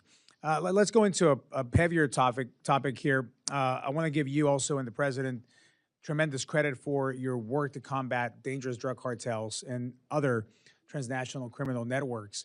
Combating international crime is essential to making America safer, stronger, and more prosperous. I want to ask you about another damaging form of international crime, which is human trafficking. This issue hits close to home for my constituents in Arizona. The Department of Justice has identified Phoenix as one of the top human trafficking jurisdictions in the country. And as one of 4 states bordering Mexico, Arizona is a major transit point for traffickers. The National Human Trafficking Hotline has identified over 2,300 cases in Arizona alone, with more than 5,000 victims identified in those cases. Troublingly, the average age of youth trafficked in Arizona is 13 years old, 4 years younger than the national average. There's a strong bipartisan support for the State Department programs to combat trafficking in persons internationally. So given all this, what are the department's regional and or country-specific priorities for programs to combat trafficking in persons? And how are you ensuring that these programs are successfully implemented in support of the national security interests of the U.S.? Thank you for, and obviously, when we talk about human trafficking, you're talking about the international element to it. From our perspective, there's obviously a domestic issue as well, but that's separate from our involvement. A couple points. These migratory routes that existed with mass migration events are the same routes that are used by human trafficking. So clearly, when we had a border crisis, we had people pouring over the border, we had organizations that were involved in trafficking of drugs, contraband, and also people. We know that, and that was a big component to all of this. I believe last year, the number, maybe I'm off by $1 million or $2 million, but it's about $100 million we spent a year ago on human trafficking programs, and it depends on the country. Every country is different. In some cases, some countries are transit zones. They're not sources of human trafficking, but they are a transit zone where human traffickers bring people through. And so oftentimes the assistance is assistance to local authorities and helping to partner with us, identify, or if they're already advanced enough in that field, simply sharing intelligence and information as we gather it and pick it up.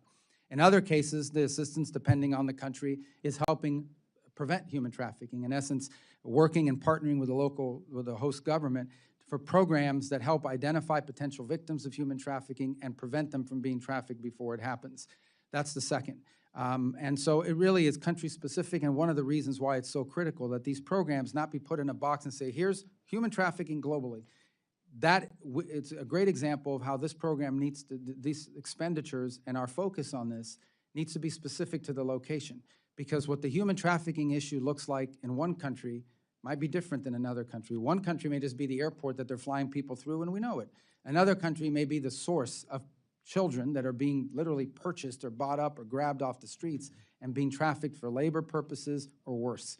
And so that's why in every one of our embassies, we have people that are in charge or also supposed to be helping us to implement that program through the regional bureaus so that it becomes specific enough to the individual country and whatever role they play in the human trafficking, whether it's transit zone or source.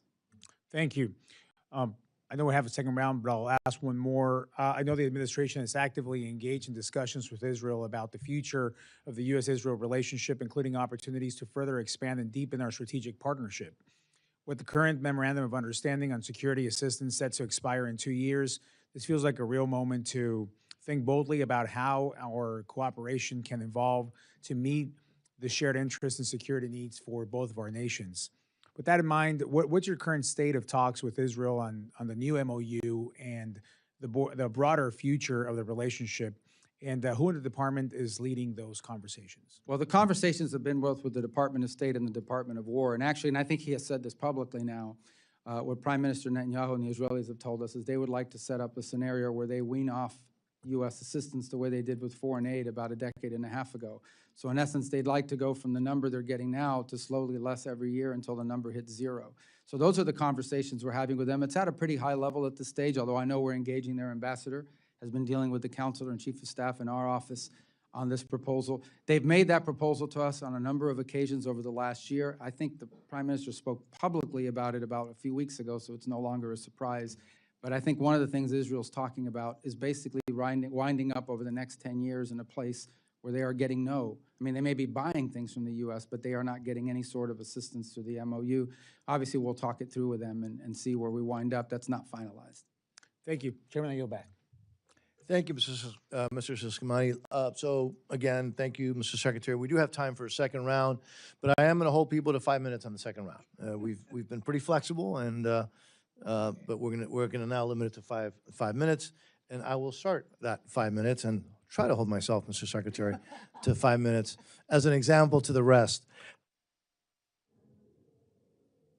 I mentioned in my opening remarks, and you've heard it before, that I just returned from a trip to South America.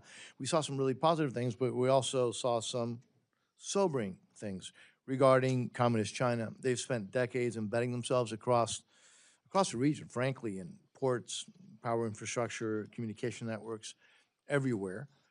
And more recently, Beijing has been aggressively moving to lock up America's critical mineral supply, the chains. And so, again, I think for decades, the United States has looked the other way. or worse. You, however, have begun to turn this around. I saw that firsthand. I mean, I actually saw that. You've aggressively refocused State Department resources and attention on countering China's encroachment in our region. In Argentina, your team signed a critical minerals framework with President Milei's government in February. In Peru, I saw evidence of U.S. pushback at multiple ports. We saw that. I saw that. But this subcommittee wants to support these efforts, which brings me to Paraguay, because frankly, it's the counterexample that the whole region needs to be looking at. It needs to be emulating.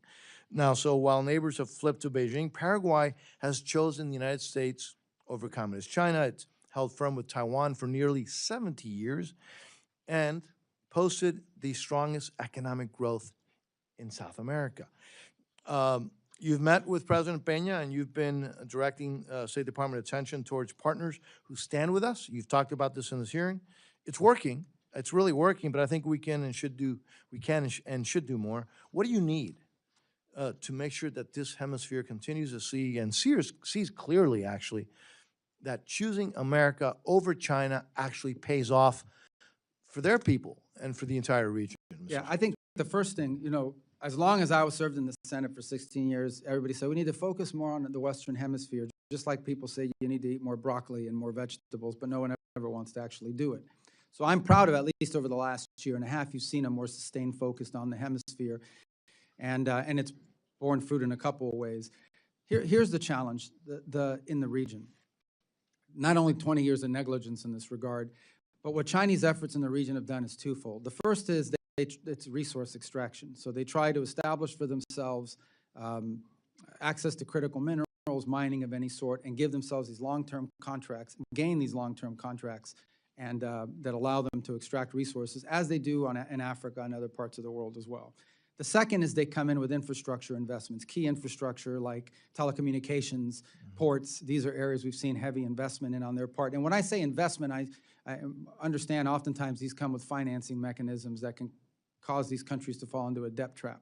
The third thing they do, frankly, is they come in and they promise to build you an amphitheater or a bridge. They may not do a good job at it, but now you owe them money for it, and then they expect your vote at the United Nations and in international forums as leverage. And the challenge in all of this is that oftentimes a country will come to us and say, we want to build X or we want to expand Y, but the only people showing up are Chinese companies. There are no U.S. companies showing up. There are no American alternatives showing up or Western alternatives showing up. And so part of the challenge that we have is to identify and connect those U.S. alternatives and not U.S., Western, allied alternatives to what the Chinese are offering, and to make a compelling argument. And this is the important work of our embassies that they've been focused on, and they'll continue to do. So I think continued support for those efforts is important. We have a fund that provides us a little bit of flexibility that we've asked for in our budget requests that will allow us to very quickly act if an opportunity presents itself. And it's not just State Department money. It would allow us to leverage the resources of the Development Finance Corporation in some cases, depending on how the deal works out. But we most definitely want to see alternatives to what the options have been available to these countries in the past have been, in many cases, solely Chinese companies or Chinese-related companies. Yeah, and we heard that everywhere. Now, look, it's going to surprise everybody. I've got 46 seconds, but I'm going to stop now. I know. No, I'm not going to give it to anybody else at the request, but I am going to recognize the ranking member. Thank you, Mr. Secretary, again for being here. I want to talk to you about I'll give you two unhappy questions. I'm unhappy about this. It's about congressional directives and laws that are being ignored. Number one, the women of the world. Women, when they have access to education, capital, jobs, and the ability to fully participate in our economy, they lift families out of they strengthen communities, they create more stable societies.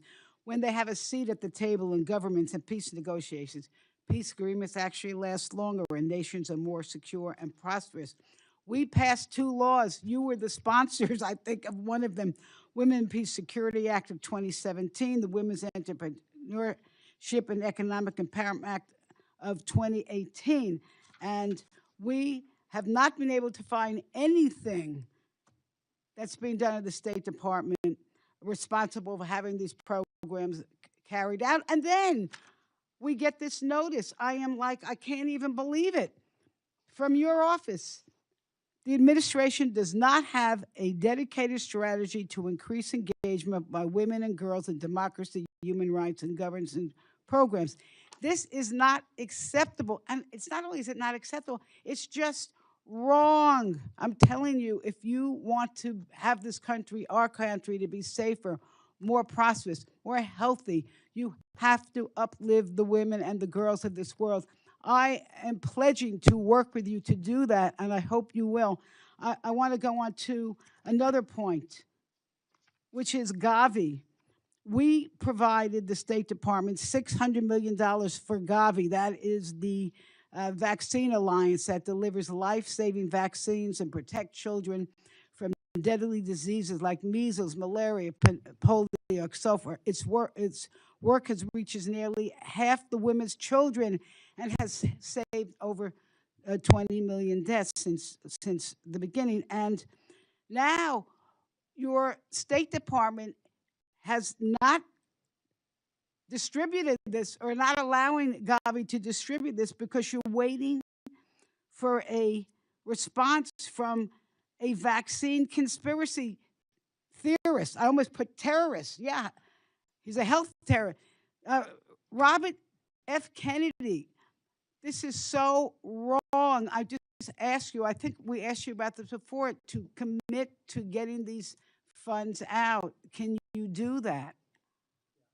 I mean, first of all, I don't think it's fair to call Secretary Kennedy a terrorist. I mean, he has strong views on health issues, and you may not agree with them, but I think by and large, he's also made a positive contribution to this administration in a variety of fields, whether you agree with it or not. That's, Okay, well, anyway, listen, you know what, But let me talk about Gavi in specific, because you understand that obviously that's been largely a State Department prerogative. In the past, at the direction of the President, we've allowed Secretary Kennedy, we've worked with Secretary Kennedy on his input to get reforms from Gavi. He wants reforms from the organization, and we've been supportive in pushing those reforms. And what I told the committee in the Senate a moment ago is we've now reached the stage, not anything negative towards Secretary Kennedy, where we've now reached the stage where the State Department will become more engaged in making sure we can reach an outcome, because we have to get to an outcome here. Okay, but just that to allows us reserve to my time, preserve our I heard equities. what you But said. we do want the reforms that he supports. All right, well, I don't know what reforms. I can't even imagine this man knows what he's talking about. But the fact is, we need to get these vaccines out. Then I just want to, I do want to just say this, that we're still waiting for reports to Congress on the Women, Peace, and Security Act. I hope you can get that to us. You told us that the regional bureaus have dedicated staff on women. Tell us who to call, because we haven't been able to make any headway on that. And I just want to end with this. Two things I wanted to say. First of all, this ICE is an abomination. And what they're doing, and the immigration policy in this country is an embarrassment. It is inhumane. But it is crazy that you want to let people in from South Africa because they can assimilate, while you're throwing out hundreds of thousands of people who have already assimilated and that are important parts of our economy and family life. Secondly, I just want to end with this. I hope that this administration will have the patience in reaching a diplomatic agreement to keep Iran from obtaining a nuclear weapon. But a trade-off should not be giving them the ability to fund proxy terrorists. And with that, I thank you again for being here, and I yield back. Thank you, and you did. Mr. Edwards. Thank you again, Secretary Rubio. We appreciate that you've had an intense day up here on Capitol Hill, and that More intense here than the Senate, I'll tell you that. and that you've been here to share your thoughts, your philosophies, and you've been so transparent with this subcommittee, even where there are obviously some places that we don't agree. But I again can't tell you how much I appreciate the focus of the administration abroad. With that, I've just got one question, fairly short. The U.S. Foundation for Natural Security and Counterterrorism was passed into law as the U.S. Foundation for International Conservation at the end of 2024. And as you know, this foundation was created with the understanding that mismanaged, impoverished, and protected areas across the globe can become safe havens for transnational organized crime, drug cartels, and terrorist networks, all core principles that would fit under the America First agenda. However, funds for the foundation, now under the purview of the State Department, launched and the funding is frozen. And because the foundation's 2-to-1 private-public match, there's about $600 million that could be stabilizing East Africa and the Sahel region, cracking down on illegal Chinese fishing, stopping cartel-driven deforestation in the Amazon with protected area enforcement. Is this foundation something that you're committed to? And if so, what would need to happen for that to become activated and for the funding to be released? Well, you may correct me if I'm wrong. I think the foundation depends on some appointments that need to happen to there's a governing structure to it that has both presidential and congressional appointments. I think those have not happened yet. And I know that's probably taken longer as a supporter than you would want it to see happen in others. We can't really activate this until it's stood up, and right now it just hasn't been, the governing structure of it is not in place for a variety of reasons. I would imagine part of it is the change in administration with so much going on. We just haven't gotten to the point where we've gotten, I don't believe we have the congressional appointments either on that. I may be wrong about that, but I don't believe so as well. So let me get back to you on where we stand on these appointments, because having that governing structure in place is what's necessary in order for it to be deployed. I can tell you I've heard a lot about it. It has strong supporters in both the House and Senate in both parties. If I'm not mistaken, I think Senator Graham was involved in this effort in the Senate along with Senator Coons, and I'm not sure who the sponsors were on this side. So we've had numerous inquiries, but we've got to get those appointments before we can activate it. All right, thank you. We'll follow up as well. I yield. Thank you. Ranking Member DeLauro. Thank you, Mr. Chairman.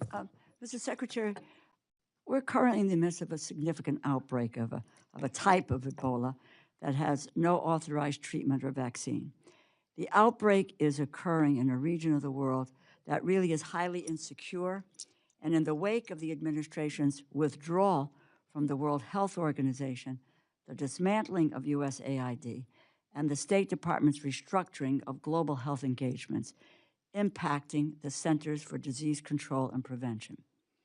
It is now my understanding that the State Department is now rushing millions of dollars for the response. I would have preferred for funding to be spent on preparedness and detection, just as you outlined in your global health strategy. But here we are with a growing case counts and people dying. In 2014, in an op-ed, you wrote that it was, quote, inexcusable, end quote, that no senior official had been designated to lead the U.S. Ebola response under President Obama.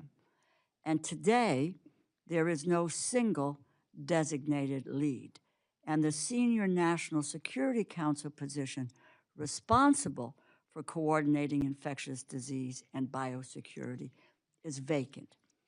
Mr. Secretary, who is in charge of the Ebola response, and how is that different from what you called inexcusable in 2014? Yeah, well, it's different in a couple ways. First of all, our response has actually been faster than the response in 2014, both in the ability to flow funds to our partners in the region and in standing up all kinds of facilities. Let me answer the second question first and then get back to the first. We are, at this time, it's an interagency process in which multiple agencies are involved in this response. The U.S. State Department's taking a lead in some aspects of it, but even Department of War is involved in the sense of flowing, for example, the standing up of this clinic, this observation post in Kenya that will allow us to observe exposures for 21 days. If they are infected, those Americans will be transported to a treatment facility somewhere in Europe or maybe stateside. If after 21 days they're not infected, they continue home. We're standing up that facility. But we flowed, I believe, well over $200 million to partners in this response. This is not a scramble. This is something that broke out in a rural area of a war-torn country and was underreported for over a month. not because of anything other than the fact that it was in a rural area in a war-torn country that was highly unstable. And on your first point about who's in charge, one of the things that's being discussed in the interagency is whether we need to stand up a specific individuals for this specific case. And that's been proposed. There are a couple people being considered. I don't want to use the term Ebola czar, but someone with the qualifications to sort of serve full-time in the coordination of the interagency. In the interim, the interagency has a daily meeting on this, and we at the State Department have a task force 24/7 on it as well. But it would be in keeping with what you talked about in 2014, to have a single person in charge. It's always better to have a point person. I think you would agree. Well, that is ultimately, you're leading the trying to charge, coordinate working multiple with the agencies. Yeah. Because it has to be interagency, but there is one person who is coordinating them, and the information flows through. So apparently you are thinking about doing that. I think it would be sooner than later, and I would just say that I think in the wake of withdrawing from World Health and dismantling of USAID, I think it has put us in a position of really trying to play catch up on this because we should have learned from 2014. Let me just, last year you testified that, quote, no children are dying on my watch, end quote. Due to the termination of USAID, it has been estimated that the total number of additional child deaths is more than 500,000.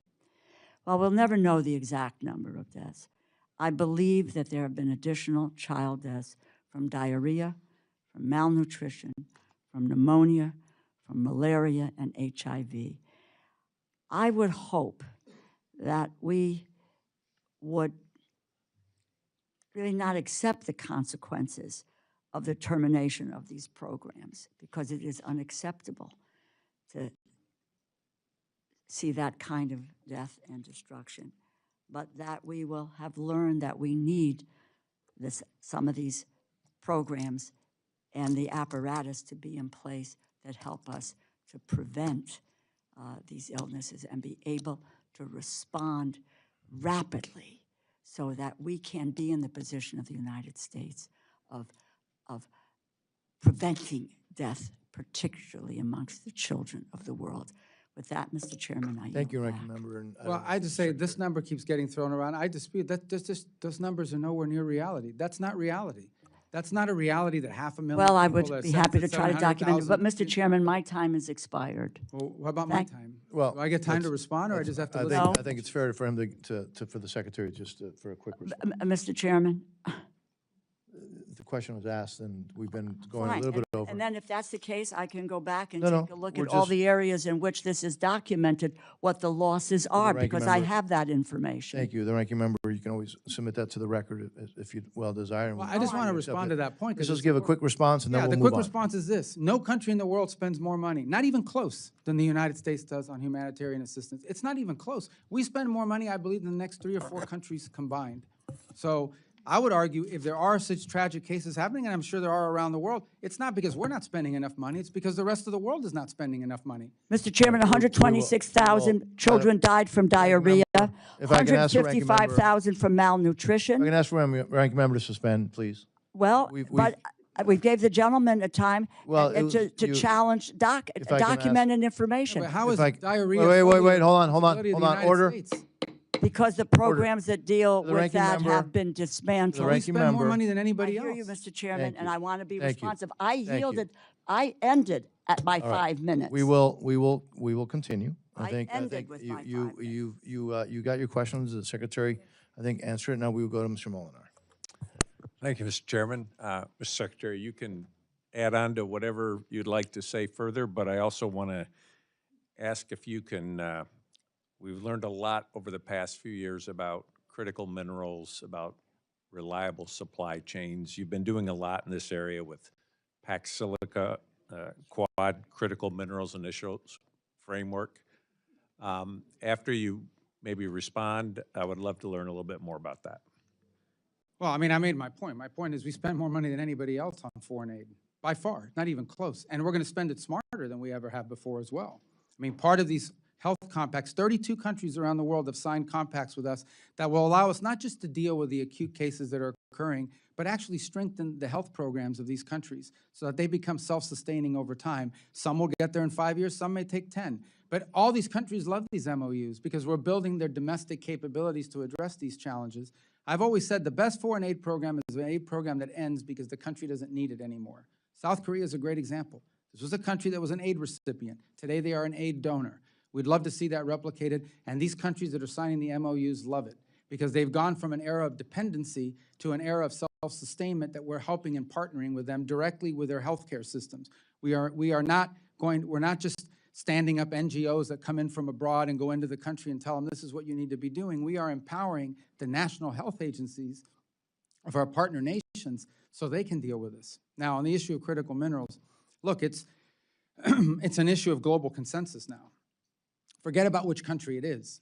It is not healthy for the global economy, and frankly, it is dangerous for national security and the security of the world to depend on any single country for 90% of anything that's critical to your industrial base, your defense base, your technology base. And so I think we hosted Pax Silica, which you mentioned, is a great conglomerate of countries that have signed and cooperating on protecting particularly the supply chains related to artificial intelligence and development in that field, as well as hopefully standards that go associated with it. In the field of critical minerals, we had a ministerial, I don't remember, but March or April this year, earlier this year, we had 36 or more countries attend the critical minerals ministerial. And every country you go into today, and at every embassy around the world, critical minerals are a key component of our diplomacy. Not just the access to the raw materials, but the ability to process those materials into a usable product that are critical. And obviously, we are doing that overlaid with a mapping of our vulnerabilities. And I don't say our vulnerabilities. These are the vulnerabilities of Japan, the vulnerabilities of South Korea, the vulnerabilities of the majority of Europe, and frankly, of the world. We simply have a hyper-concentration of whether it's critical minerals or you could add pharmaceuticals to that, concentrated in the hands of one country. And it leaves us dangerously dependent and cannot continue. And dangerously dependent because you can be cut off in a crisis, you can be cut off in a contingency in which they use it against you for leverage. So it's an all-hands-on-deck approach, and I would say almost anywhere you travel in the world, you will find, if you interact with our embassy, that critical minerals and critical mineral agreements and critical mineral cooperation has become central and core focus of our economic diplomacy around the world. Wanted to just follow up on a little bit of a separate issue, but it's something that I know you think about.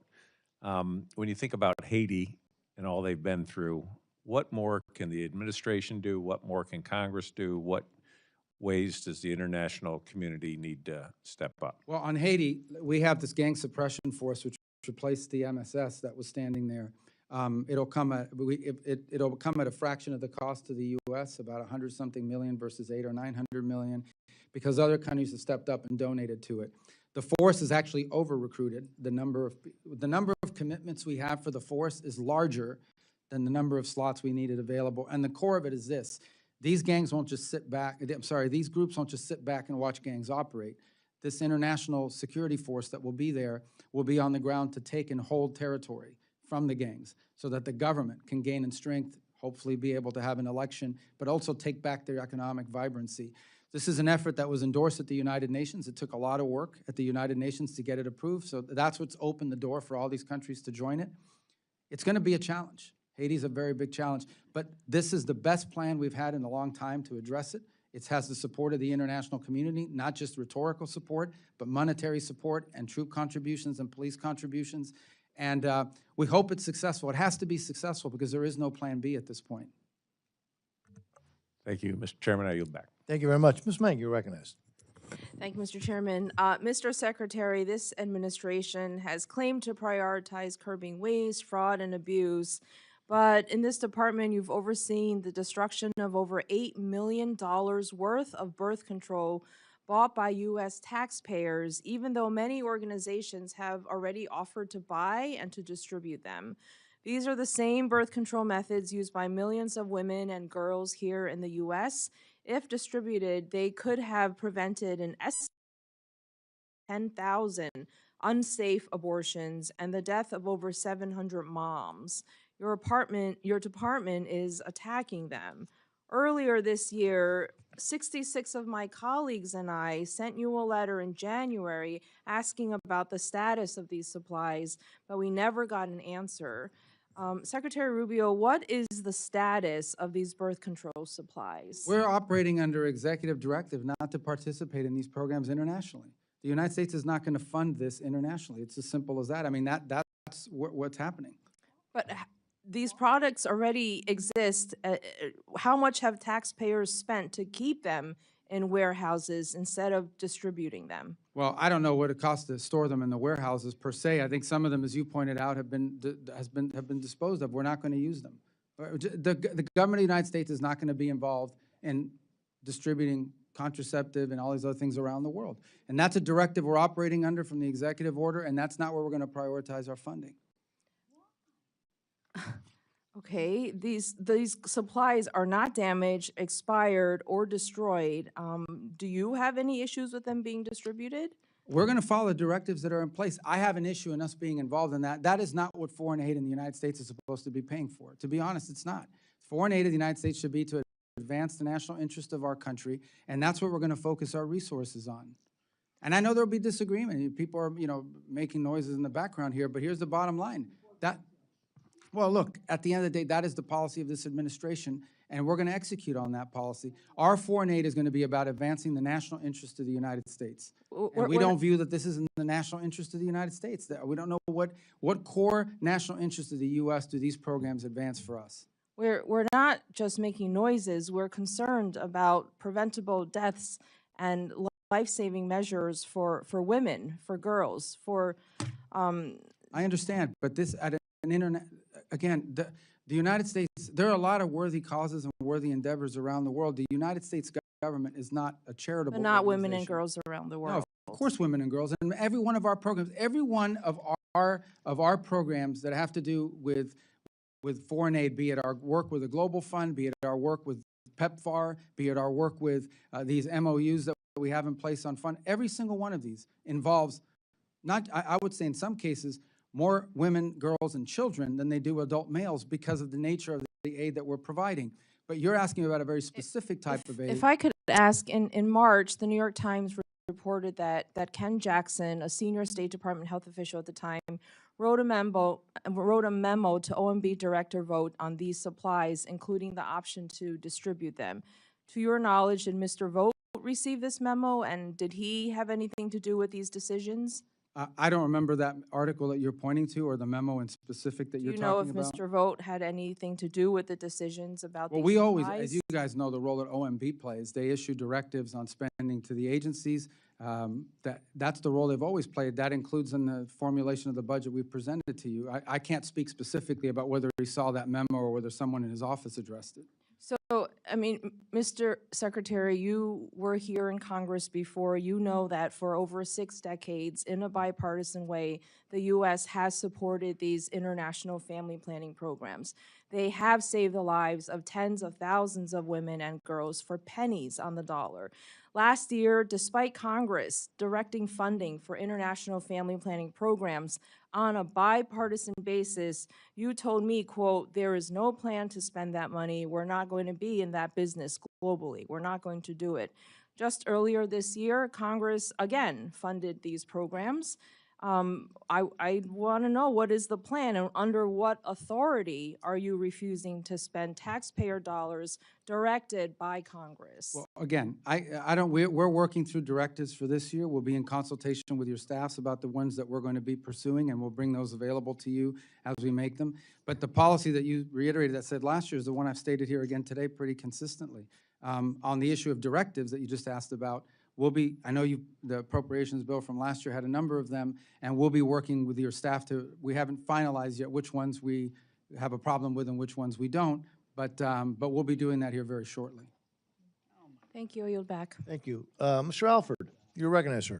Well, thank you once again, Chair. Thank you, Secretary. The first World Cup match in the United States of America, I think, is in 9 days. Team Argentina arrived in Kansas City yesterday. We're hosting them. A lot of tourists, or millions of tourists, are coming to the United States of America. Can you talk about what your department has done to get ready for this massive influx of visitors and make sure that cities like Kansas City receive a return on their investment for these events? Well, as you know, we set up an expedited process for visas for people that own the FIFA card. In essence, the FIFA, you have to prove that you have a ticket, you purchased the ticket, you still go through the vetting, you still go through all that process, but you have to prove that you've bought a ticket to a game, not just that you're coming to attend. So that's for the fans' perspective. And so far from what we're interacting now on a daily basis with FIFA and the World Cup people, we feel really good about the processing. There are a couple places that might be more challenging, but by and large, if you own a FIFA ticket and you've registered through that program, you will receive expedited processing to make sure you can attend matches in the United States. Obviously, it's also being hosted by Canada and Mexico, so that provides some level of complexity because some of the matches might begin in Mexico and wind up finishing in the U.S. But nonetheless, we feel pretty good about where we stand on that. In the case of the athletes and the teams themselves, obviously that's been handled separately. They're applying differently. They're still going through the same vetting by and large, but for the most part, we have not had any reports of any teams having a struggle to get here, except for, I will highlight this. The Iranian team has chosen to stay in Mexico as opposed to the United States in the beginning of the match. And we have no problem with the athletes, as we stated earlier, or their support staff, but what we're not going to allow is for them to embed in their delegation a bunch of people that we know have nothing to do with athletics and have ties to the IRGC or things of that nature. So we were going to watch that very closely, and we'll continue to watch that very closely. But by and large, I don't anticipate that problem with any other country. I want to end our final moments talking about global media, real hot topic last year. Can you update us on the new broadcasting plans with recent changes to the government's global media investments? How are we reaching people in the communist authoritarian nations? And how have widespread internet outages, for example, in Iran, affected free media from entering into these contested spaces? So while I believe that that program is under the jurisdiction of your committee, we don't entirely, that's an ancillary function to the U.S. State Department. Nonetheless, we have great interest in how it works out because it does have an impact on our diplomacy, on our foreign policy. As you highlighted appropriately, that there was actually an internet outage. It's shut down. The internet was completely shut down in Iran until very recently. It was restarted. So even VPNs wouldn't have worked because you had no access literally to the pipes. They've restarted some limited access to the internet because it was devastating their commercial sector. But it's been problematic. It's been damaging, no doubt about it, and shows you how critical and important it is and why authoritarian regimes are so fearful of it. As you know, recently there was a court order that basically stopped all of the reforms that have been put in place by the previous administrator. So we've had to go back to the drawing board and begin from scratch on rebuilding that global program as a result of that court order. All the decisions that were made by the previous director were also eliminated. Again, we don't control it, but we are involved in giving input and guidance because it does have a direct impact on our ability to conduct diplomacy and on conditions within these countries. Got a minute 30 left. I want to ask one last question. I'm going to pivot back to Gaza just a bit, because there's been some allegations made that maybe we aren't living up to our commitment to this 20-point plan. Is the case, sir, not that having to do with Hamas? Hamas was left in place by the previous administration, who tied Bibi Netanyahu's hands, refused to let him finish off Hamas, and now we're still having to deal with these terrorists who keep popping up and threatening the people of Gaza who want to get on with a normal life. I mean, at the core is that the issue with Gaza is that our hope is not just for a peace deal. Our hope is for a complete rebuilding of it in a way that's positive, that gives people economic opportunity and some level of governance for themselves without having to be run by a terrorist organization. And so the key to that is investment and attracting. And there's plenty of interest. As I said, both donor countries in the region, companies that want to be involved in the redevelopment, and good people in charge of sort of envisioning what that would look like. The fundamental challenge at the end of the day will always be that you can get all the pledges you want for assistance in rebuilding. You can get all the interest you want from those who want to go in and be a part of it. No one is going to invest there as long as Hamas is militarized. Because as long as Hamas is militarized, they know that there's going to be a war in the future. There just is, if Hamas remains in place. So the goal now is to demilitarize Hamas. That is the impediment that's holding up the rest of it is still ongoing, all the planning, all the meetings, all of the, but the impediment to actually effectuating many of these other points is that Hamas still refuses to demilitarize. And it's not just us that are frustrated by it. Many of the partner countries in the region that helped put this deal together are frustrated and pressuring Hamas to comply with that requirement as well. Thank you, sir. I yield back. Before I recognize Mr. Siscomani, I just remind the gentleman that two of those players on the, well, at least two, maybe more, but two that I'm aware of right now, top of my head, who are playing for the Argentina national team, play weekly in Miami, Inter Miami. So anyways, thought I'd mention that. Mr. Siscomani, you're recognized. Thank you. Mr. Secretary, everyone here on the panel has welcomed you, and thank you for being here. I'm not sure that our welcoming nature is totally reflected on the 60-degree AC setting in this room. It's freezing, at least for an Arizonan or a Floridian. Maybe in the hot seat it's not, but over here it's felt pretty cold. But I do wish to end with more on the warm side of things. And it's been said already by the chairman and some of my colleagues here on the critical mineral side of things. The backbone of our defense system, this is more a statement than the question, because I know you've answered it already, but I want to energy infrastructure and the emerging technologies right now, China dominates the global supply chain for many of them, and you address that. This is a serious national security vulnerability, and Arizona specifically, we play a major role in the solution. My state produces nearly 70% of the U.S. copper and has significant untapped critical mineral deposits that could meaningfully reduce our dependence on foreign supply chains. Yet permitting challenges and the lack of diplomatic coordination continues to slow the process. So I wanted to mention that if you have any further comments on that, please go ahead. But I just have one question on Nigeria, and then you can cover both if you want, and then that'll be the end of my time. I want to acknowledge the administration's counterterrorism successes along the Nigerian partners against Boko Haram. These are meaningful steps forward. Defending people of faith from persecution remains a top priority for this subcommittee, which is why our FY27 bill conditions assistance to Nigeria, one of the deadliest places in the world to be a Christian today. This committee also submitted recommendations to the White House on violence against Christians in Nigeria, and we hope those inform the path ahead. With that in mind, how does the department intend to move forward on this issue, particularly on the atrocities, prevention, and religious freedom protections? Thank you for that. Actually, it's an interesting, not that we were unaware of it, but it was congressional attention to this matter that first brought it to the forefront. Even though we've been monitoring it and watching it for a while, it's members of Congress that really accelerated public attention on the plight of Christians in Nigeria. One of the first things we did immediately is engage with Nigerian authorities, because in many cases what was happening there was not a lack of willingness on their part, it was a lack of capability. In essence, they were confronting groups that in many cases had better weapons, more sophisticated weaponry. In some cases, they were facing a real domestic challenge. And they too jointly identified these terrorist groups, which are the ones that are conducting these massacres, as a threat to their security. We were able to enter into very cooperative arrangements with them. In fact, I've met with their national security advisor on a number of occasions. I know our Department of War folks are working with them quite closely, and have been able to conduct two, significant joint operations targeting these groups, one on December 25th, one as recently as 2 weeks ago that eliminated the number 2 in the global ISIS affiliates in terms of the, and a very successful operation that in addition to eliminating these individuals, captured a substantial amount of intelligence and items of intelligence value that will inform not just further operations there, but operations in other countries or threats emanating from other countries as well.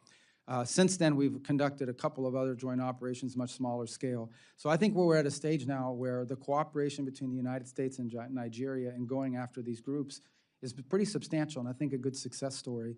And it's the work of both diplomacy from the State Department, but frankly, liaison to work with the Department of War. Thank you. Thank you for that.